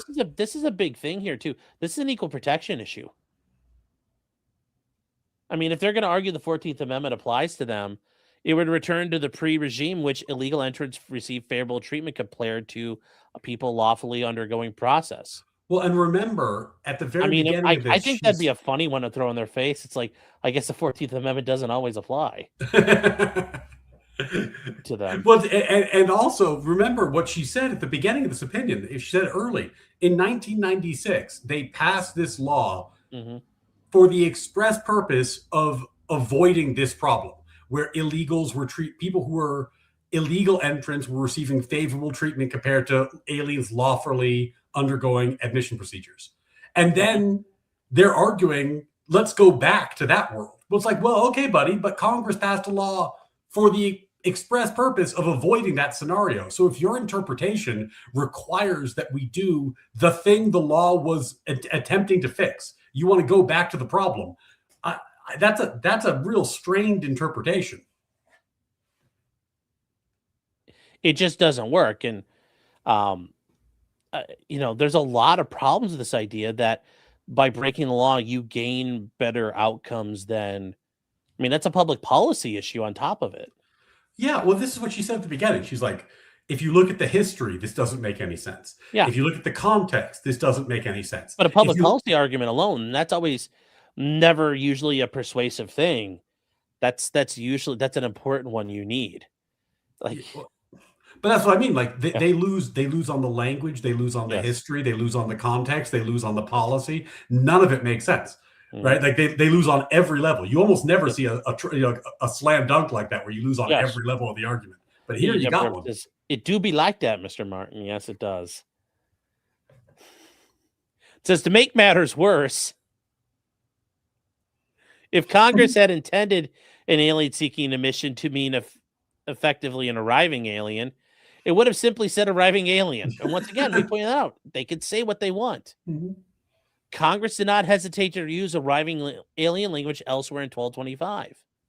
So they do use it there, but just not here. Yeah, they know how to say it. Mm-hmm. And they say, despite Congress' decision seeking admission, in the same breath as applicant for admission, not once, but 3 times, which shows this is what they meant. It wasn't an accident. Mm-hmm. The petitioners urged the court to interpret seeking admission in the same way. Congress elected not to use it in the rest of the goddamn statute. It's a very convenient reading. Let's put it that way. Yes. Oh, yes. It's what they want when they want it. They point out, is that not the only textual oddity that results? And they say the petitioners would have the court believe that Congress defined the applicant for admission broadly to include all aliens present in the U.S. who have not been admitted, but then every time it subsequently used it, narrowed it to apply to only those actively seeking admission. Yeah. Congress said that if an applicant for admission is broad and it's all aliens in the United States that have not already been admitted, right? Yes. And we know that's what it means in A1. But in the rest of 1225, it means this. It totally means something else, buddy. Totally different thing. Of course. Trust me, bro. Yeah. Trust me, bro. It's present tense in the rest of it. Don't worry about it. Yes. Yeah. Don't worry. Don't worry about that little guy. Mm-hmm. They said under that interpretation, Congress could simply define applicants for admission as those arriving in the United States, omitting from the definition any references to aliens present who have not been admitted. Yes, and they point out Congress could have done that, but they didn't. And of course they didn't. Congress defined applicants for admission as Yes. everyone here who's not yet been Yes. admitted, because you need a broad category, because you need to be able to capture people who are here illegally and are not yet admitted, right? Like that's why they created the broad term. That's the whole point of the 96 law. Yes. And if Congress wanted it, they would have done it a certain way because they're not idiots.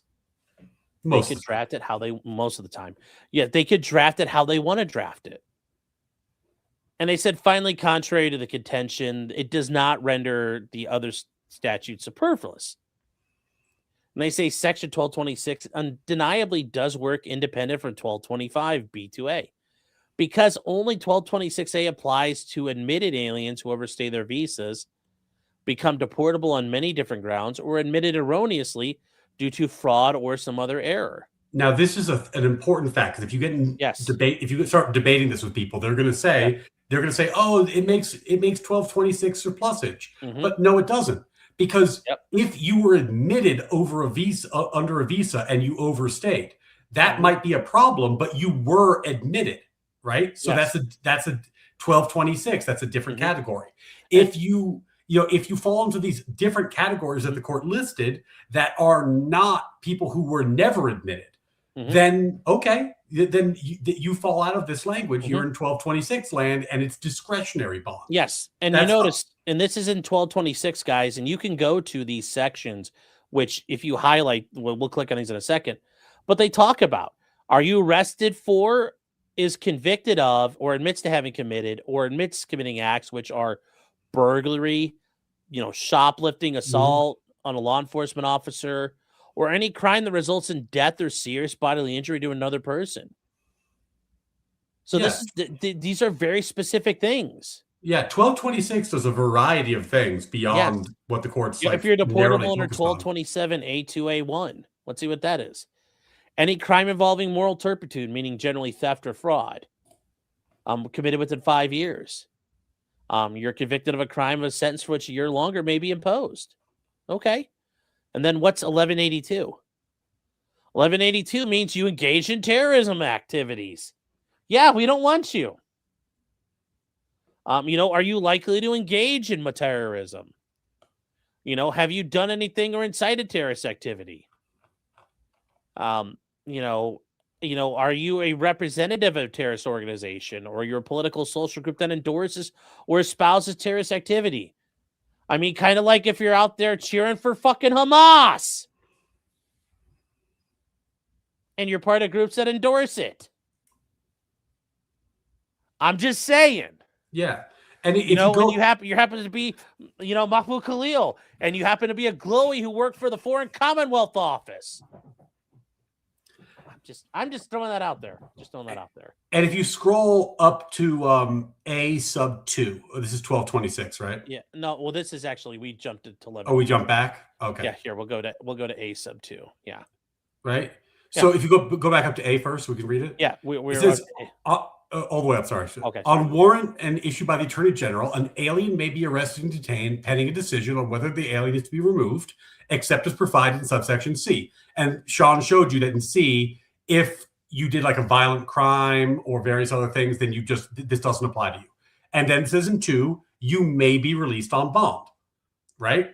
So this creates a general rule. You may be released on bond, right? Unless a more specific rule applies to you. Well, what are the more specific rules? If you did a crime of moral turpitude or violence that Sean showed you, you can't be released on bond. Or what we've been talking about in the court decision we've been reading, if you are seeking admission and were never admitted, you can't be released on bond. But let's say you were admitted. You were admitted on a visa, but now they're saying the visa is no good anymore, or you lied on the visa. You could be released on bond because you were admitted. You're not a 1225. You're in a 1226, and you don't qualify under 1225. So These are different. Yeah. It's not surplusage. 1226 is very, very broad, and 1225 is also broad, but is narrower than 1226. 1225 is the guy who never got caught for 20 years. Great. This applies to him. 1226 is the guy who's been here for 20 years, but also got caught stealing a car or got caught trying to kill someone.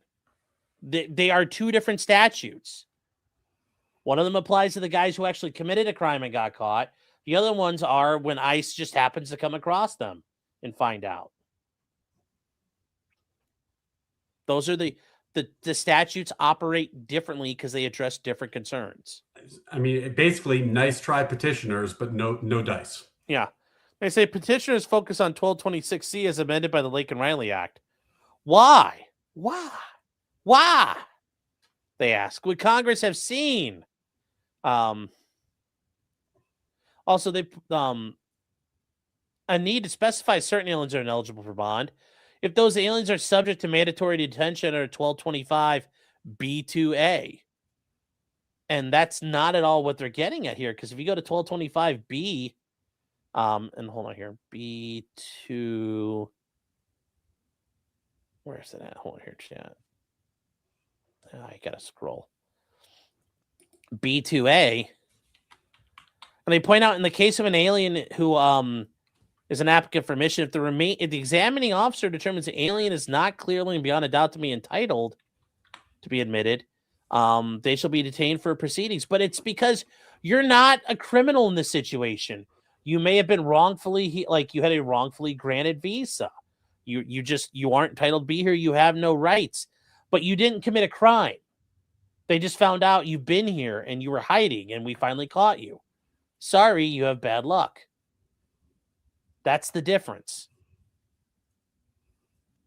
I'm sorry. When you don't say anything, it makes me sound like I'm acting like a retard. You're just like, no. I was letting you say your thing. Yeah. That's what they're getting at there. They're just pointing out there's a difference. Yeah, and look, I don't want to spoil it because the court's going to say it next. But like the Lincoln Riley Act, sorry, I didn't want to make you feel like a retard, Sean. I thought I was giving you your airtime. No, the Lincoln Riley Act, it makes it so it does a lot of things. Like, I think one of the things it does, it says not only does it say you can't get bond, it says you can't get parole. Yeah, like it did a lot of different work. Yeah, and they point out that not only does it sweep in deportable aliens in addition to those inadmissible, it also eliminates the option of parole for those to whom it applies. Yeah, because the guy who murdered Lake and Riley got parole, and then if we covered that trial, if you haven't seen that trial, it is fucking tragic what happened. That guy that morning was like trying to get into another girl's dorm room in her apartment.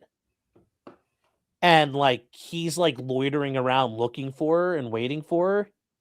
And he sees Lake and Riley, jogging down the trail. And he's like, oh, I'll go for her instead. And he just quits this woman he's trying to probably rape and murder and goes and picks another one. It's fucking creepy when you watch it on video. Insane. It was. It was truly a fuck, like, just speaking of Lake and Riley, like watching that video was just like, it truly was just because she'll do. And he was trying to go rape and murder somebody else in the meantime.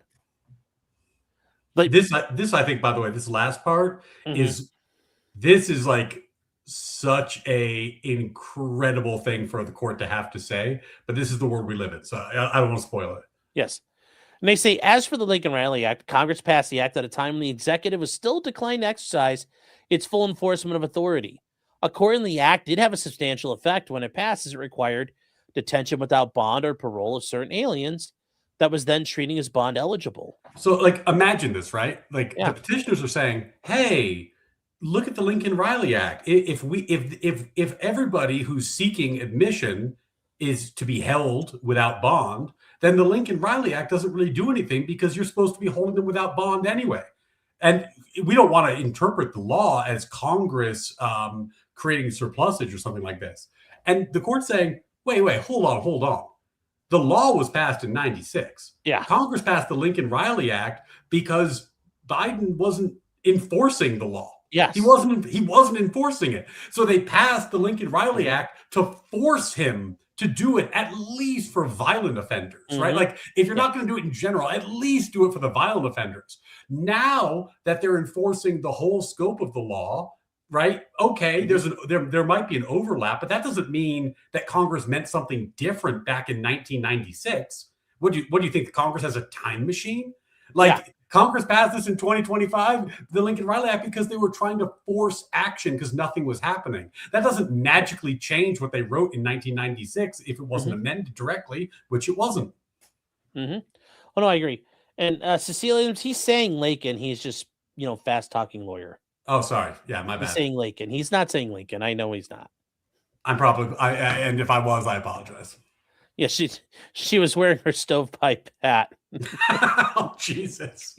Let's not make those memes. Let's not make those memes. That's a dark road. That's a dark road to go down. Yes. Don't clip this.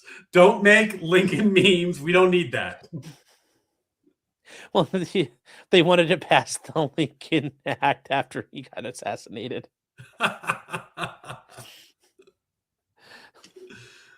They say the petitioners emphasize a passage in Jennings with the Supreme Court describes 1225B as applying to aliens seeking admission and applying 1226 to aliens already in the country. And they point out that this case cited Jennings versus Rodriguez.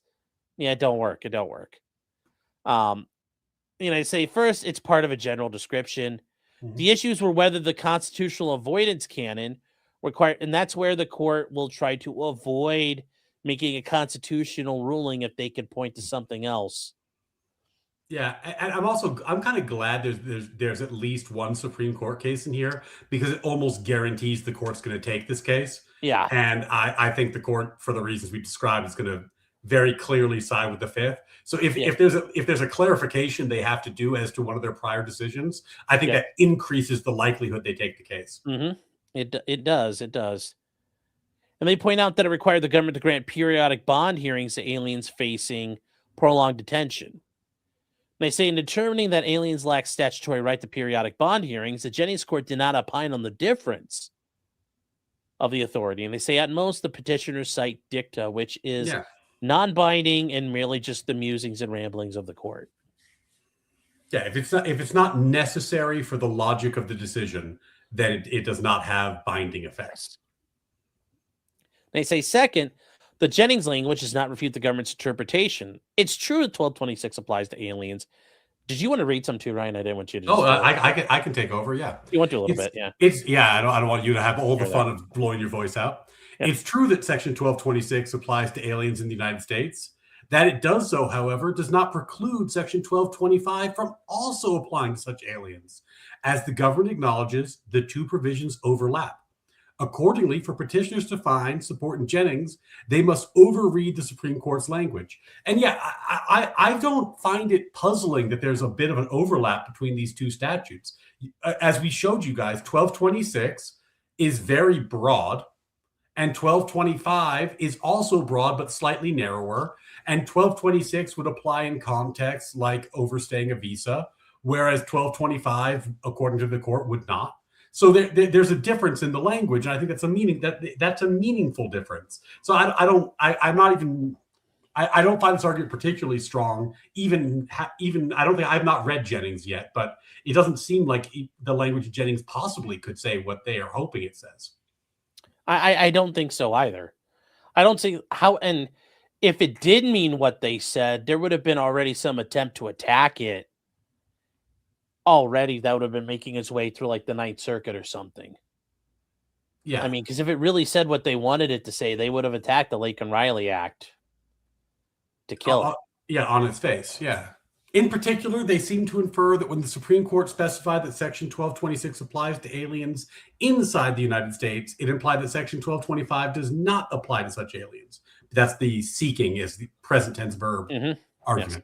But this is the exact sort of language parsing inquiry that the Supreme Court has cautioned lower courts against.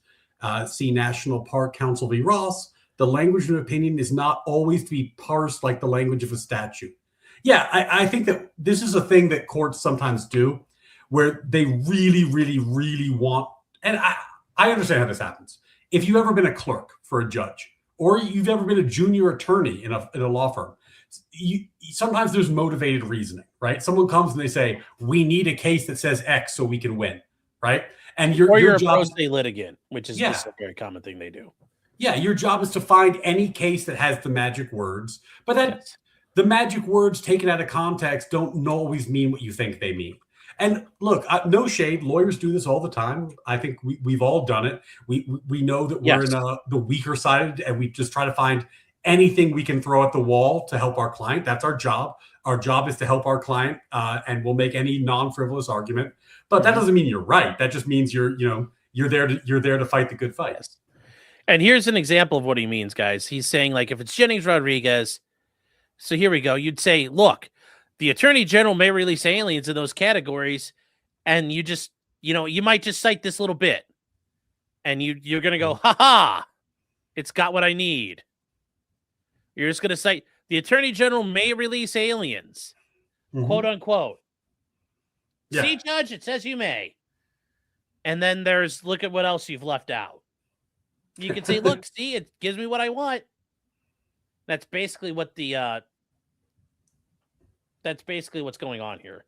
Yeah, it's selective quotations that are, done in order to further an argument. And again, no shade. I get it, but like, I find it very, very difficult to believe that Jennings is controlling. Yes. Like if it was controlling, then none of the immigration boards would have decided the way they did, etc. Yes. Also, if it was controlling, they would have started with Jennings instead of starting with the statute. So there's that. Even if this court should conduct a granular analysis of the language in Jennings, doing so supports the government's interpretation. In claiming that the Supreme Court's pronouncement that Section 1225 sub B applies to aliens who are seeking admission supports their interpretation, the petitioners inexplicably assume that the Supreme Court understood seeking admission in the same way that petitioners do. It demonstrably did not, which would make sense because nobody in their right mind would understand seeking admission in the way the petitioners do. Elsewhere in Jennings, the Supreme Court explained that Section 1225, oh wait, this is a direct quote. Section 1225 sub B applies to aliens seeking entry into the United States, open parens, quote, applicants for admission, close parens, in the language of the statute. Holy shit. Sorry, that's amazing. So Jennings said that seeking entry is the same as applicants for admission. Jennings on its face says that the petitioners are wrong about the only live issue, whether applicants are seeking. That's the whole case. And Jennings came out the other way. Okay. I mean, imagine trying to parse language when you have a quote like that. Yeah, well, I mean, here's where they start talking about it. I say the process of decision generally begins at the nation's borders, where they must determine whether or not you're eligible to come in. They point out that under 8 U.S.C. 1225, an alien who arrives in the U.S. or is present.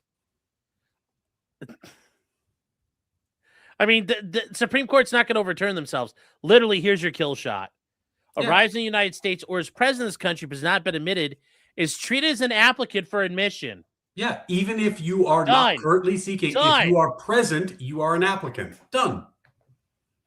Yeah, it's a lot of ink spilled over a very simple issue.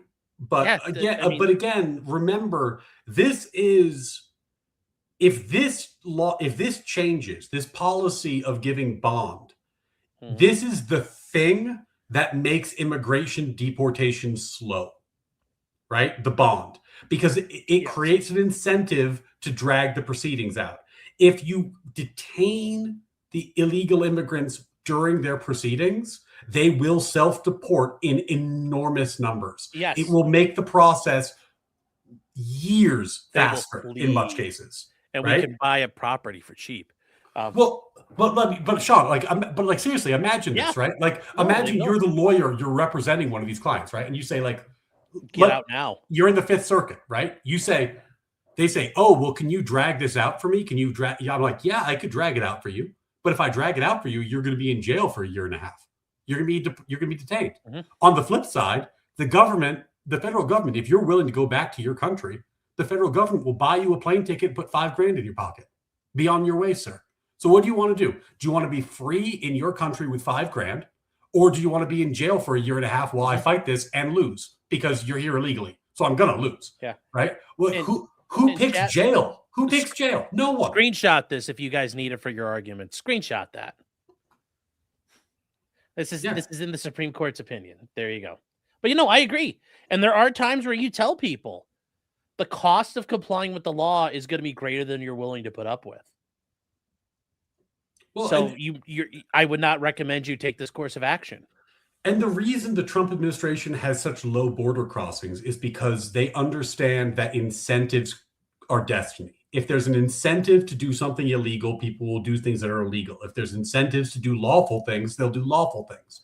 So this is all about the incentive structure. If you change the incentive structure, you change the entire immigration system. Yeah. That's why I was saying at the beginning, I think this is like, this in terms of immigration, I think this is the biggest decision. Like if the Supreme Court takes this up and rules this way, it will change the immigration numbers at a rate you would not believe. The numbers of like self-deports are going to spike. Yes. It'll be crazy. Also, it turns people like Kilmar Abrego Garcia. Guess what? His ass goes back into custody too. All these people, their ass goes back into custody. It's a huge deal.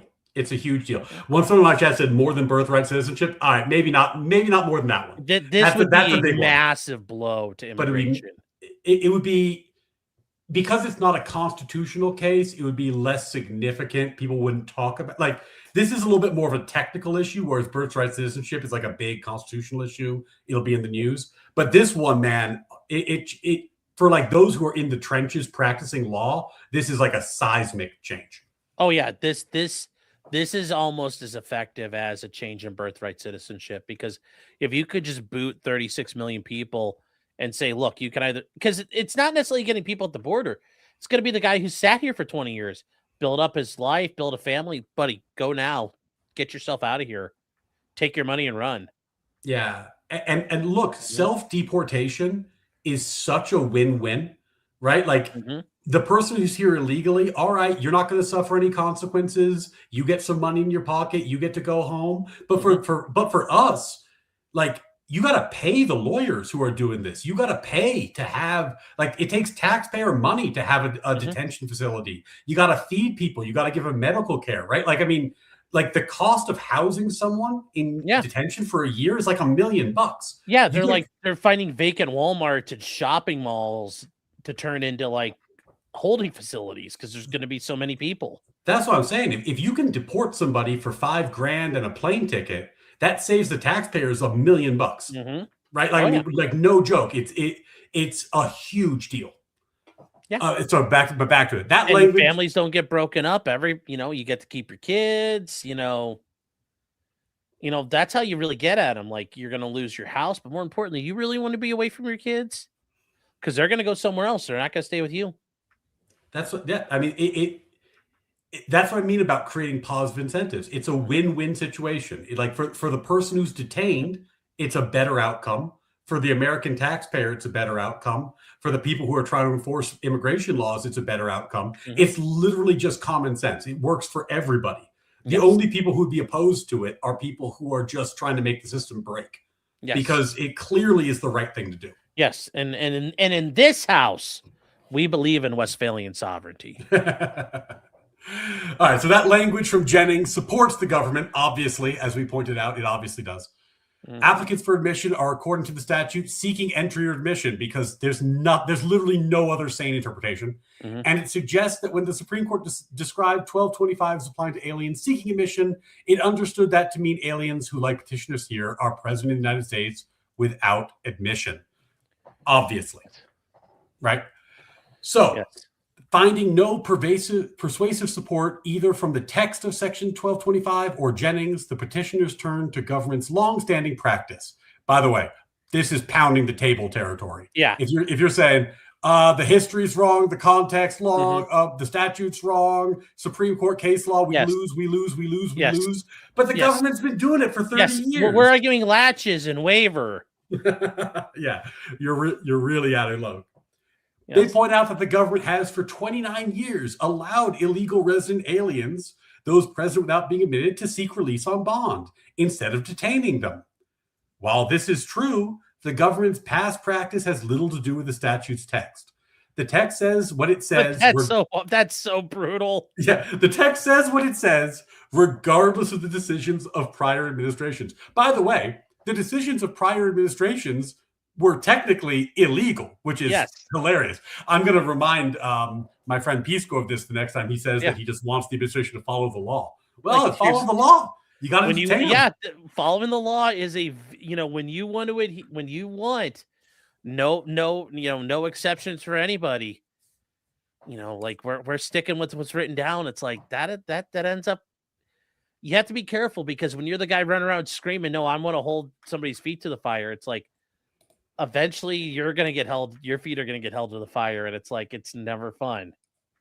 Yeah, man. Turnabout is fair play, but also. Mm-hmm. I mean, it's just so breathtakingly obvious that just because the government has not done the thing the statute says that you're supposed to do doesn't change the law. Yes. The law is the law, like clearly. Yes. So then C. Pereira, this is about practice. Another Supreme Court case, Chat. Pereira, the court considered whether notices to appear for removal under 1229A had to specify the time and place of removal. Despite 21 years during which the government consistently served notices to appear that omitted time and place information, the court rejected the government's practice based on the text of Section 1229A, of course, because if the text is clear, government practice is not really a controlling. By the way, this is funny from the birthright citizenship perspective because that's the other place where they're arguing practice. But yeah, I mean, the practice is the practice, but if you get down to brass tacks, it's not legally binding. Yeah, and here is what they show for what are the removal proceedings require. Okay, so the notice to appear. You have to be given written notice. You're like, okay, that makes sense. I need written notice of what you're doing. The nature of the proceedings. Yeah, we kind of need that. The legal authority under which they're being conducted. Yep. The acts alleged to be in violation. The charges against the alien. Yep. That's that due process stuff. That the alien may be represented by counsel. And that you'll be given a period of time to get counsel. And a current list of counsel prepared. Which that's actually unique because normally you don't get that when you're facing things. But they're saying, look, here's a list of immigration attorneys you can contact. Then further, under Section F, you have to get provided with the requirement that you must immediately provide the Attorney General with a written record of an address and telephone number. The requirement you must immediately provide any change of address, which I'm sure they always did.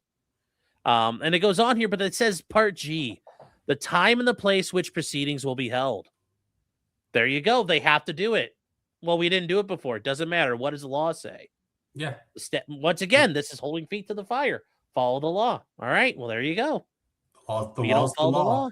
Now, one of your chatters asked an interesting question. They said, "Does Ben there done that?" Does it mean that yes?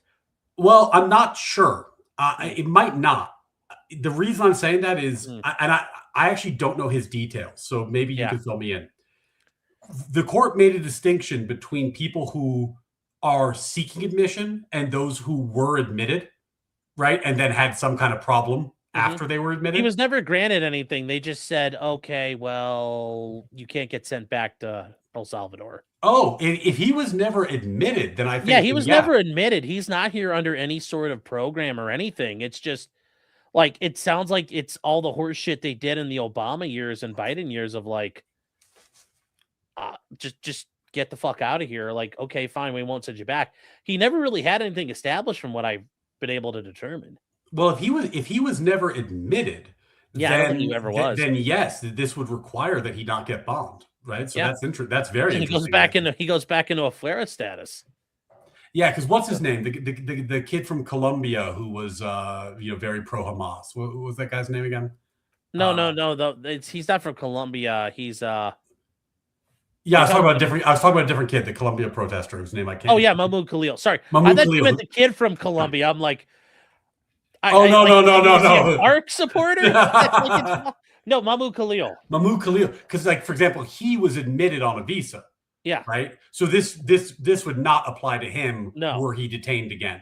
He'd be Well, I out. mean, it depends. I mean, if you're talking for Hamas, you might be Oh yeah. under that section of supporting terrorism. It's like, Okay, unless he falls into one of the exceptions. But just to give yeah, the example, yeah, like earlier we said that 1226 was broader than 1225. yes, He's not seeking admission because he was already yeah, admitted. If the government sought to detain him, he would be an example of someone who's a 1226, but not a 1225, though he might fall into other exceptions if there were other problems. yes, The yes, kid from Colombia. Yeah, I got to remember his name.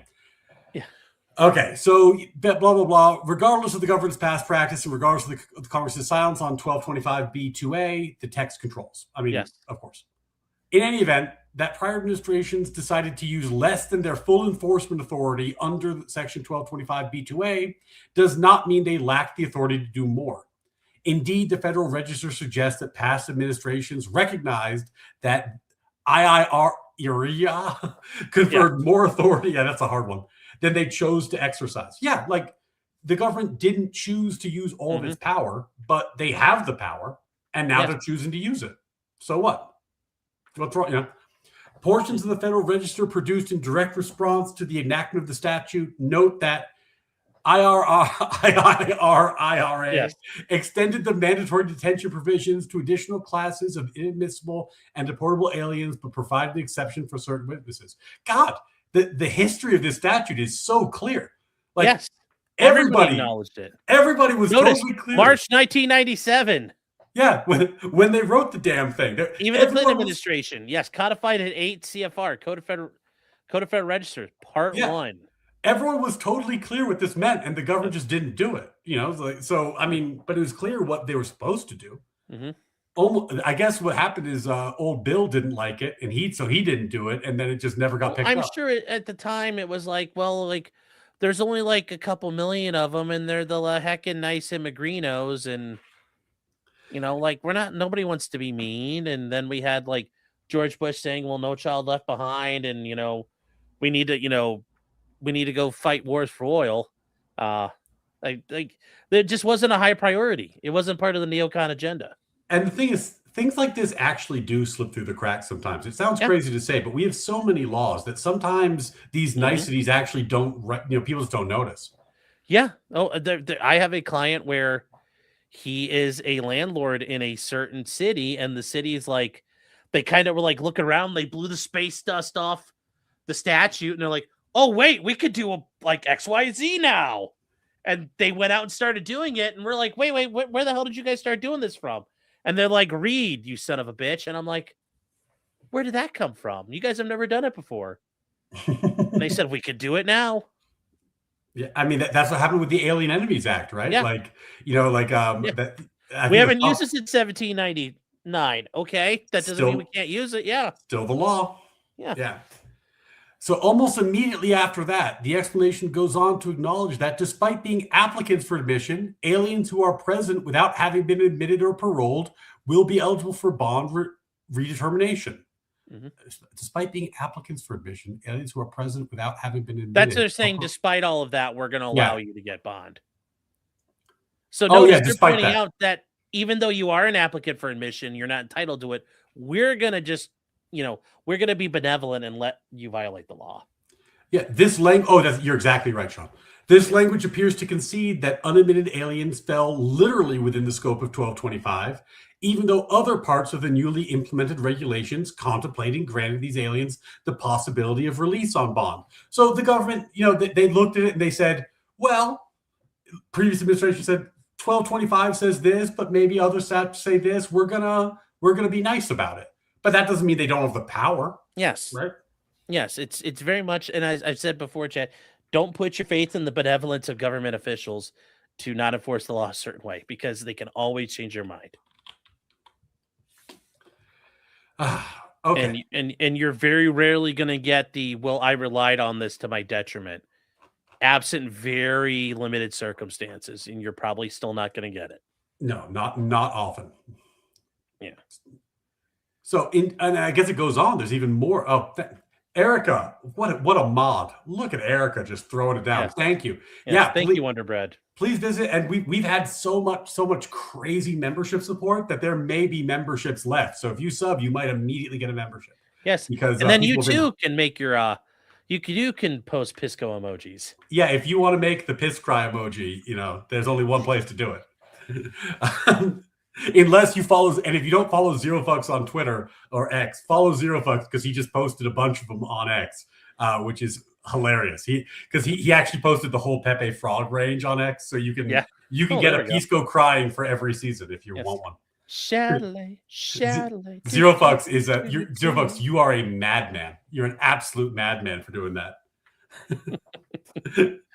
Oh, Indeed, an initial regulation still in effect today, which is important. It's still in effect. yeah, expressly purported to apply mandatory detention under Section 1225 to unadmitted aliens who had remained present in the United States for several years.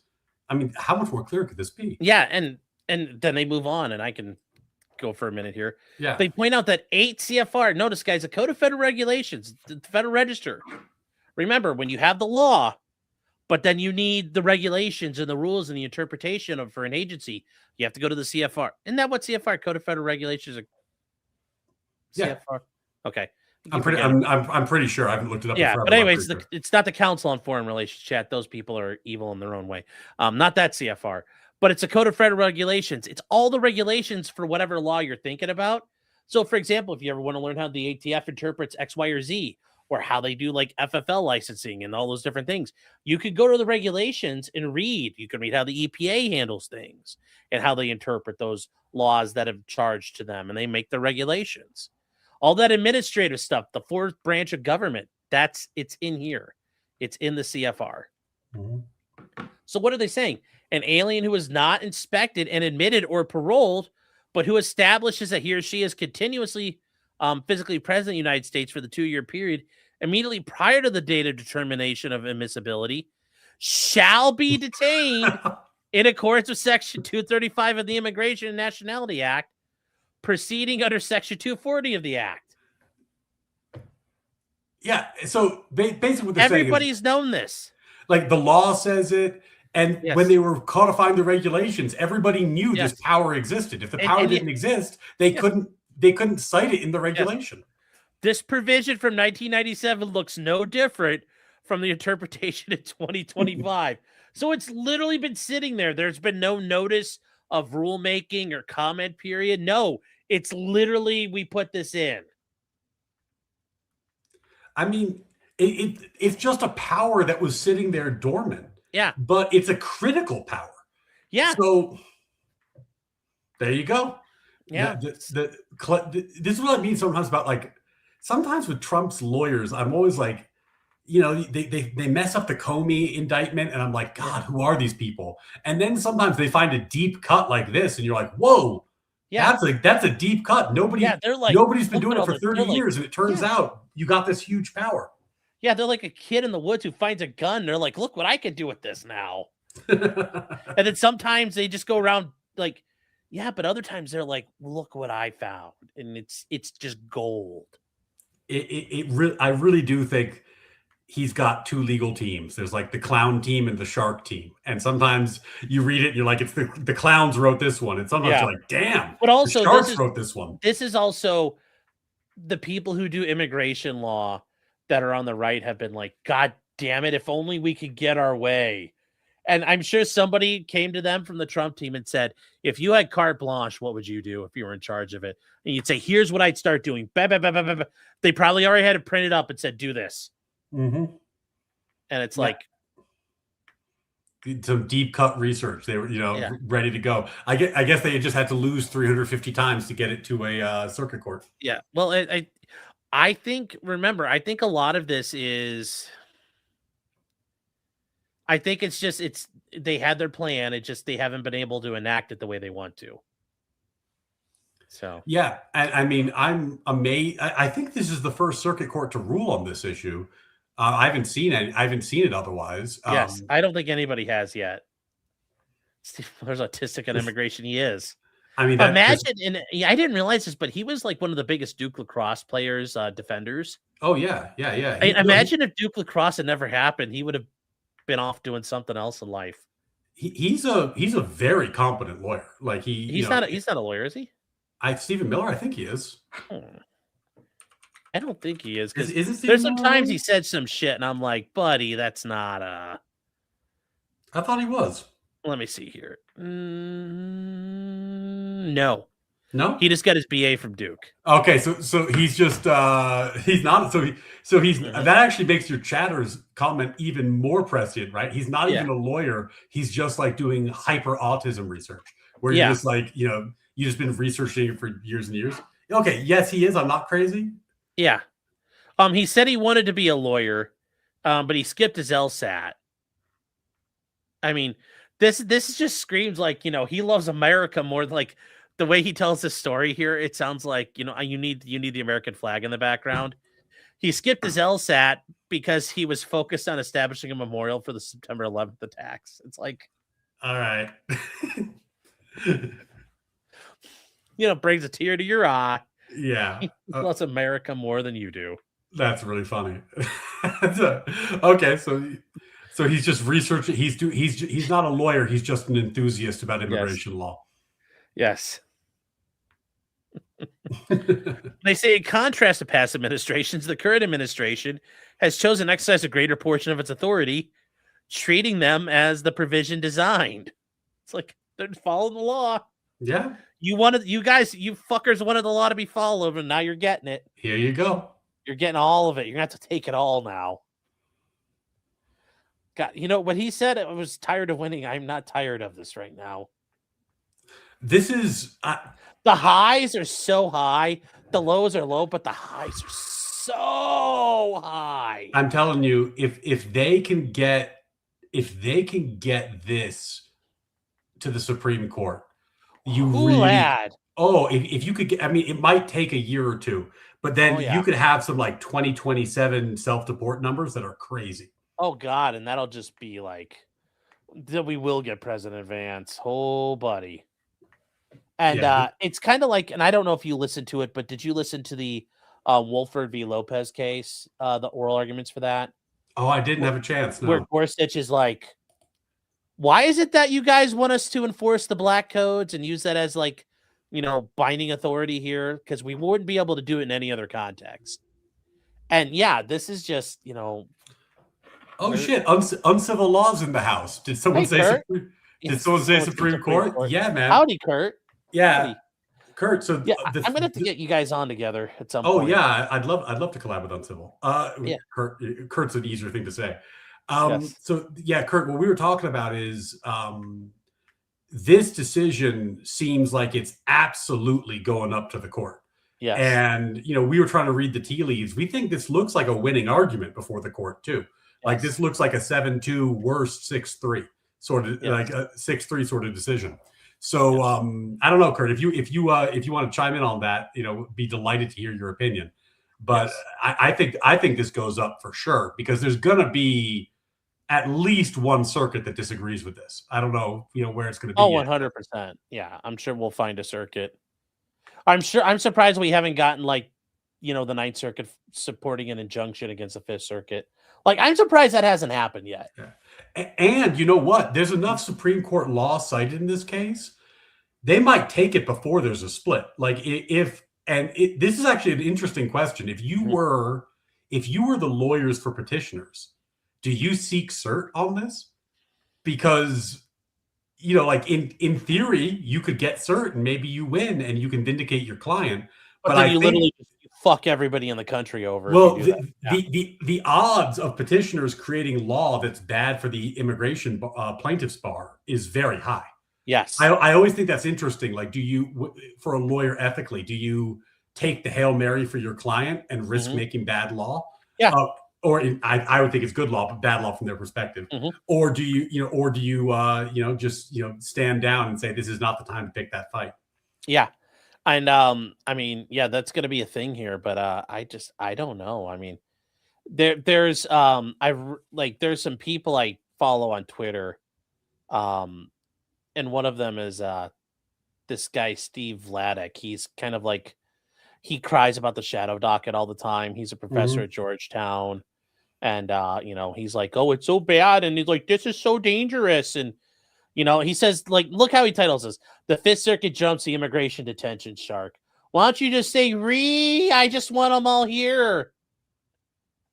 And it says, 2 of the nation's most right-wing judges adopted an odious legal claim that district judges from across the country have overwhelmingly rejected it. They're a circuit court. Yeah. They don't have if to it's care. wrong, it's wrong. It doesn't matter. Like, it's Rousseauian. Well, a bunch of people said it's right, therefore it's never wrong. Yeah. I mean, well, first of all, I'm a little bit offended. Yeah. I mean, this the man tries to be phrase serious odious. Like I said, I'm not claiming I know her well, but like Judge Jones is a member of the Federalist Society. She comes to events. I broke bread with her. She's a lovely woman, and she is a incredible patriot. And she cares deeply about this country. She is definitely right wing, so he's correct in labeling her that way. But like, how dare they follow the law? Yes, saying that this is odious is like that's a lot. I mean, I feel like no, it's not even a lot. It's disgusting. It's repugnant. Literally, the law says what it says. Like I have found that her logic in writing this opinion has been dead on the whole time, right? Like, and by the way, like for those of you who think like, oh, maybe you're watching this and you're like, oh, these guys, they're just cheerleading because they like this decision. Remember, well, yes, that too. That too, but remember the last time I was on this show, we were reading that pile of garbage written by Alito and tearing it to shreds. And clearly, like from a, if you're from a right-wing perspective, it would be easier to cheerlead Alito in that context. But it was a bad dissent. Yeah. And we're giving you our honest, straightforward opinion, as a matter of legal analysis. If it's a bad opinion, we'll tell you. That was a bad opinion. This is not a bad opinion. This has been dead on the money. And I've told Chad on here before, I can't gas you up like that. It's not my job. I don't like doing that. I would never do it. And also, when it's time to cope and sneed, and time to piss and shit about it, we'll cope and sneed and piss and shit about it. Right now, this is not. Now is a time to like, we are stacking dubs right now in this opinion. Yeah. By the way, if it's bad, it's bad. Uncivil, I just subbed to your channel because I realized with some embarrassment that I had not. Go sub to my channel and get a free membership because the chat was incredibly generous tonight. So I'm sure if you sign up, you'll get one. Yeah. Oh, that comes up the 23rd of this month, I think, doesn't it? Or March? I haven't looked at the calendar. Something got set soon. Yeah, I really want to see those. That one will be fire. I would. April 1st. Really? Holy shit! I have had a major. It's something I've done.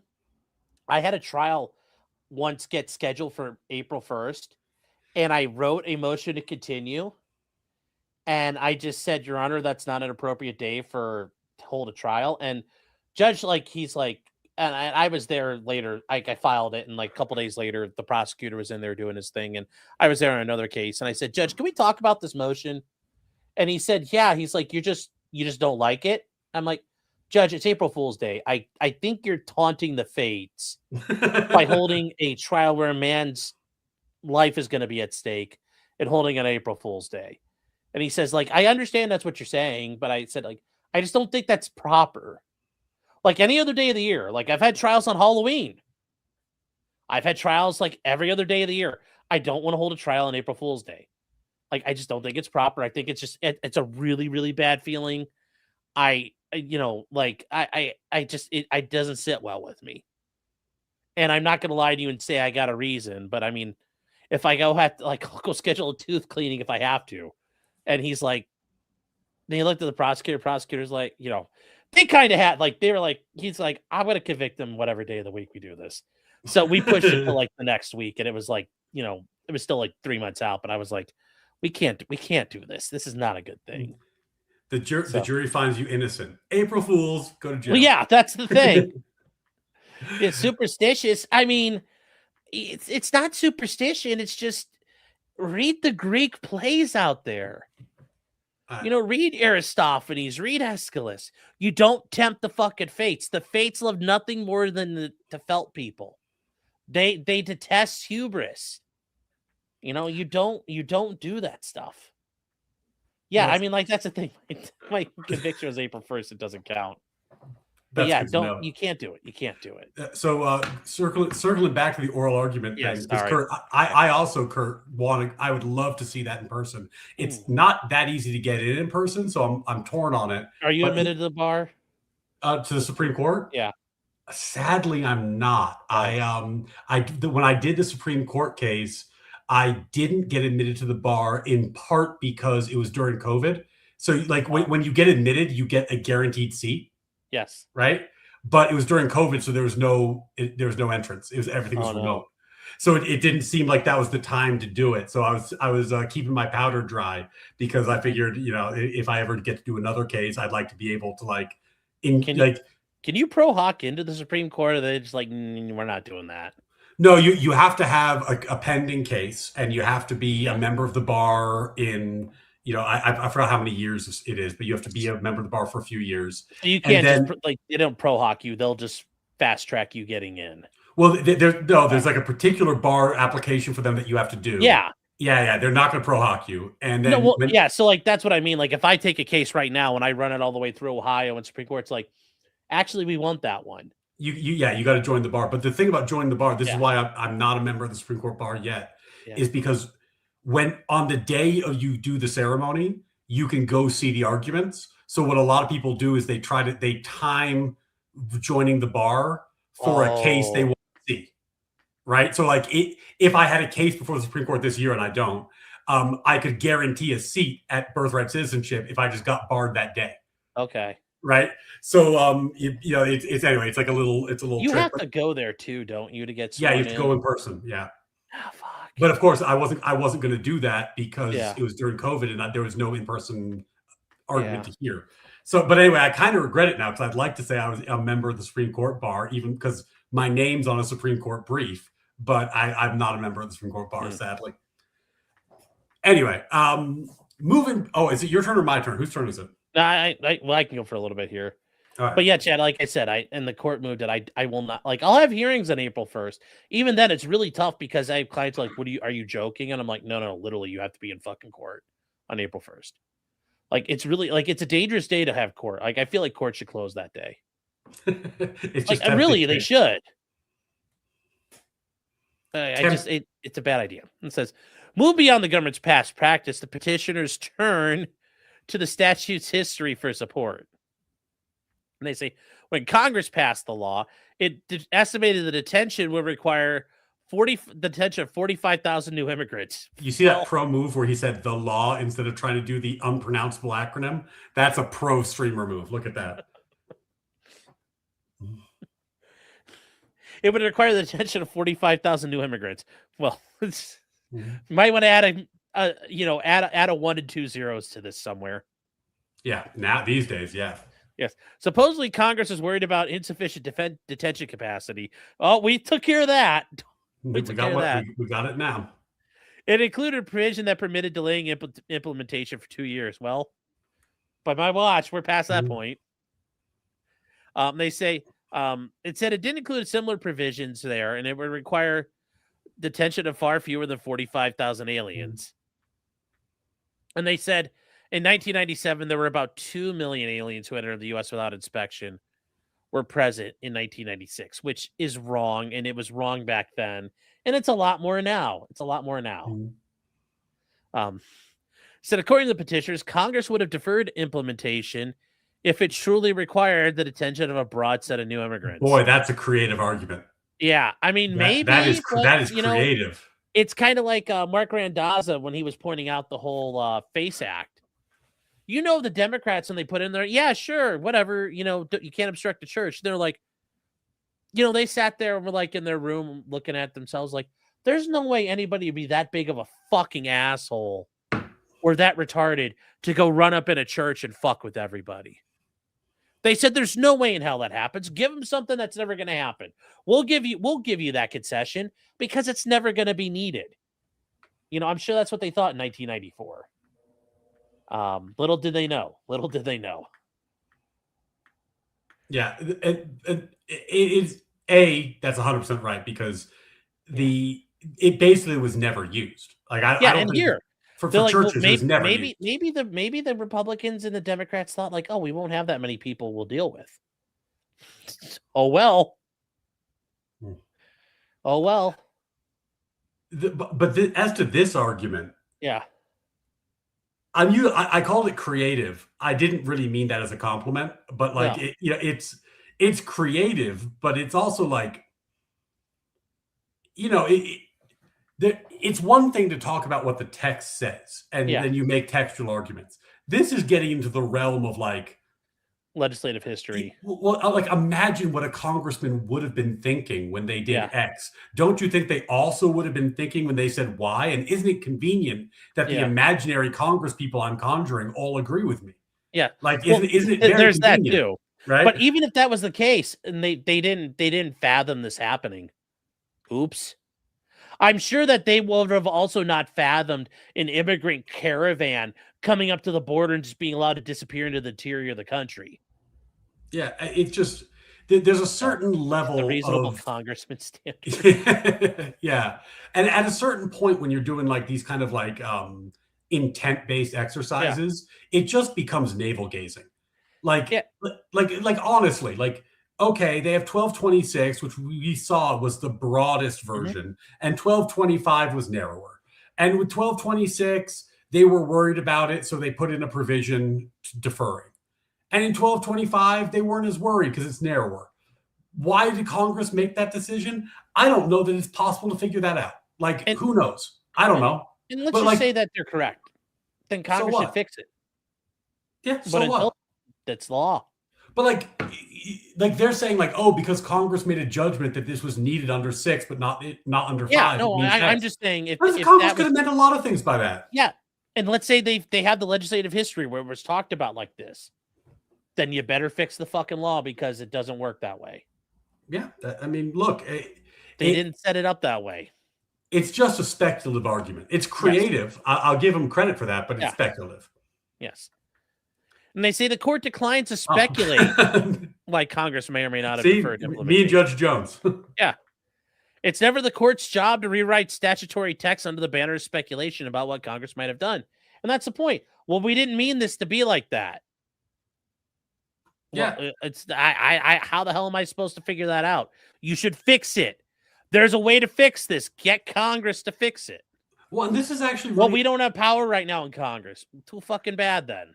Yeah, fix it later. Look, and this is important because if judges get to speculate about what Congress might have meant and then say that what Congress might have meant on their speculation overrides the plain text of the statute, then judges just get to rewrite any law they want. Yes. The law could say Spot must run. And they're like, well, I think Congress meant that Spot should sit. I think if you look at the intent, Spot should be sitting. And like, it can't be the case that judges can just override plain every single law they don't like. You know, I don't think that was a shall detain. It was a may detain. They're not kings, right? Yeah. That's not. Well, that's hey. Well, you know, we have that thing about no kings. So, but you know, I'm sure there'll be an injunction for that at some point. It says Congress could have declined implementation for any number of reasons, and reading a congressional omission provides little insight, if any, meaning into the clear text. And that's the thing. How do you infer something that doesn't exist if there's no evidence to support it? Yeah, it's just this is like Scalia said. You know, I love when people make this kind of argument. They're either looking at their navel or they're looking up above them because they're just imagining the reasonable congressman and conjuring, as Zero Fuck said, you know, what they might have said. And it turns out, yeah, the reasonable congressman always agrees with me. What a coincidence. Like, it's pure navel gazing and speculation. And they point out the predominant goal of this law is to eliminate the exclusion deportation dichotomy. And it puts all aliens on equal footing. It's an equal protection argument. Yeah. We want to have fairness in the law. And if we're not going to have fairness, we certainly don't want to treat people better because they did the wrong thing, which is what the law used to do, which it fixed. Yeah. And it seems strange to suggest that Congress would have preserved bond hearings exclusively for unlawful entrants. And they said preserving this distinction is especially odd when the DOJ Inspector General found in 1997 that when aliens are released, nearly 90% abscond, meaning they don't come back and are not removed from the United States. Shocker, I know. Nobody wants to get deported. Well, Sean, this is the point you made at the very beginning of this. You were saying, like, when you find somebody who's been here illegally and has been avoiding detection, they're a huge flight risk. A huge flight risk, of course. And like, this is 97. This is being when an FTA is okay. Yeah. Yes, imagine that. People who have histories of failures to appear and history of absconding. Fucking abscond! You're like... Weird. Wow. It's like The Simpsons. Oh, they'll be back. Like, any minute now. Can you imagine the hearing? It's like, oh, well, Your Honor, my judge has no factors that would show that they're a flight risk. And the other side's like, well, what about the last 15 years where they've been fleeing? It's like, oh, well, we don't count that. Yeah, that's not that they're not a flight risk because they've been fleeing. That's crazy. But I've also had cases where I fought and clawed to get somebody bond, or a lower bond, or maybe a recognizance bond. And then you're like, all right, counsel, we'll see you at the pretrial. And you show up at the pretrial and you're sitting there and the judge is like, they didn't come, did they? I'm like, nope. You're like, you don't seem shocked. I'm like, I remember one time I asked a judge, I'm like, are you? And she's like, nope. It happens. It happens. That's got to be you got to keep your face real straight in that scenario, because that couldn't feel good. Well, I didn't matter. I convinced the judge to let it, like, I sweet dicked my way through that bond hearing. I did my job. You did your job. And that's the thing. Lawyers, like, I did my job. My client didn't do his job. And that's important to note. Like, lawyers are not there representing themselves. They're representing their Although client. From what I heard, this guy he escaped to Puerto Rico, where he's from, and like, you're kind of like down there on your own at that point.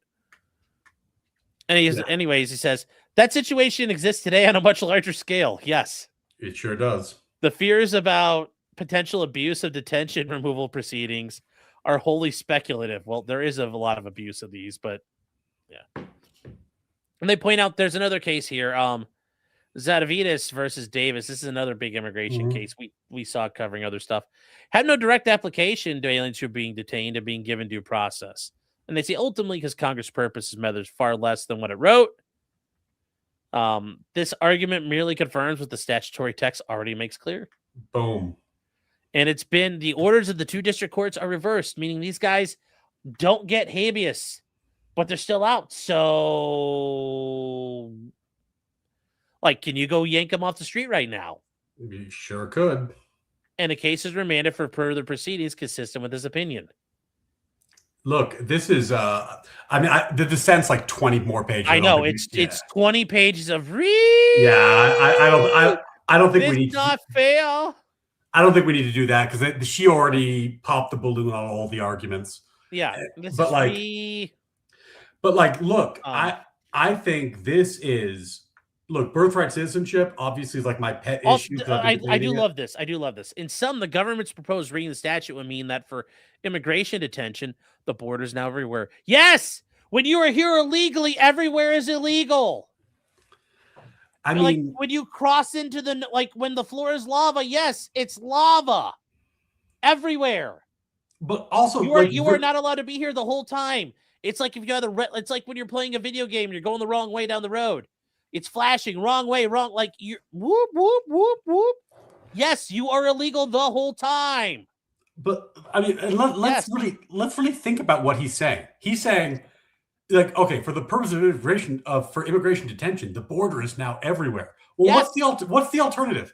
The alternative is if you sneak past the border and get into the country, then you have now earned better treatment under the law. Yes. Right? Like the law is set up to reward you. Like, oh yes, good job sneaking past the border. You've made it far enough in the Frogger game. Now you get the reward screen. Yes. Like, what the fuck you are made we the talking checkpoint. about? You can't go any further back than this point. No, it doesn't work. Yeah, I mean the entire border. Yes, it's just like if I have a nationwide warrant out for my arrest, Everywhere is the state of Ohio. Yes. Yes, yes, it is. That's how this works. You are subject to arrest at any point in time. And also, I can't think of a situation under the law that works that way. Like, if you don't pay your taxes and you get away with it for like 5 years, and then they find you, you don't get like a gold star. You get mounting penalties. Yes. You know, like if you evade arrest for Real 5 quick, years. hold on though about the taxing chat. Always talk about the first time penalty forgiveness program because that is a thing that exists, and they can forgive penalties to a certain extent. Yes, There it's a you real go. thing. You have to ask for it, and you can't. If you don't ask for it, they don't do it. That's worth knowing. That's worth knowing. Sorry.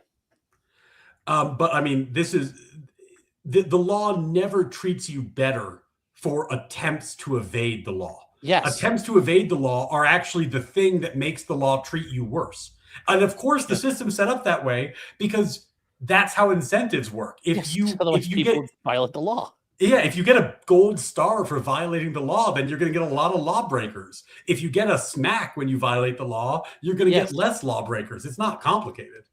Yeah, and Rusty, I've actually had clients do this. Oh, I made it to my driveway. They can't tell me to stay with my car. I parked and walked away. No, that's not how that works. That's not how that works.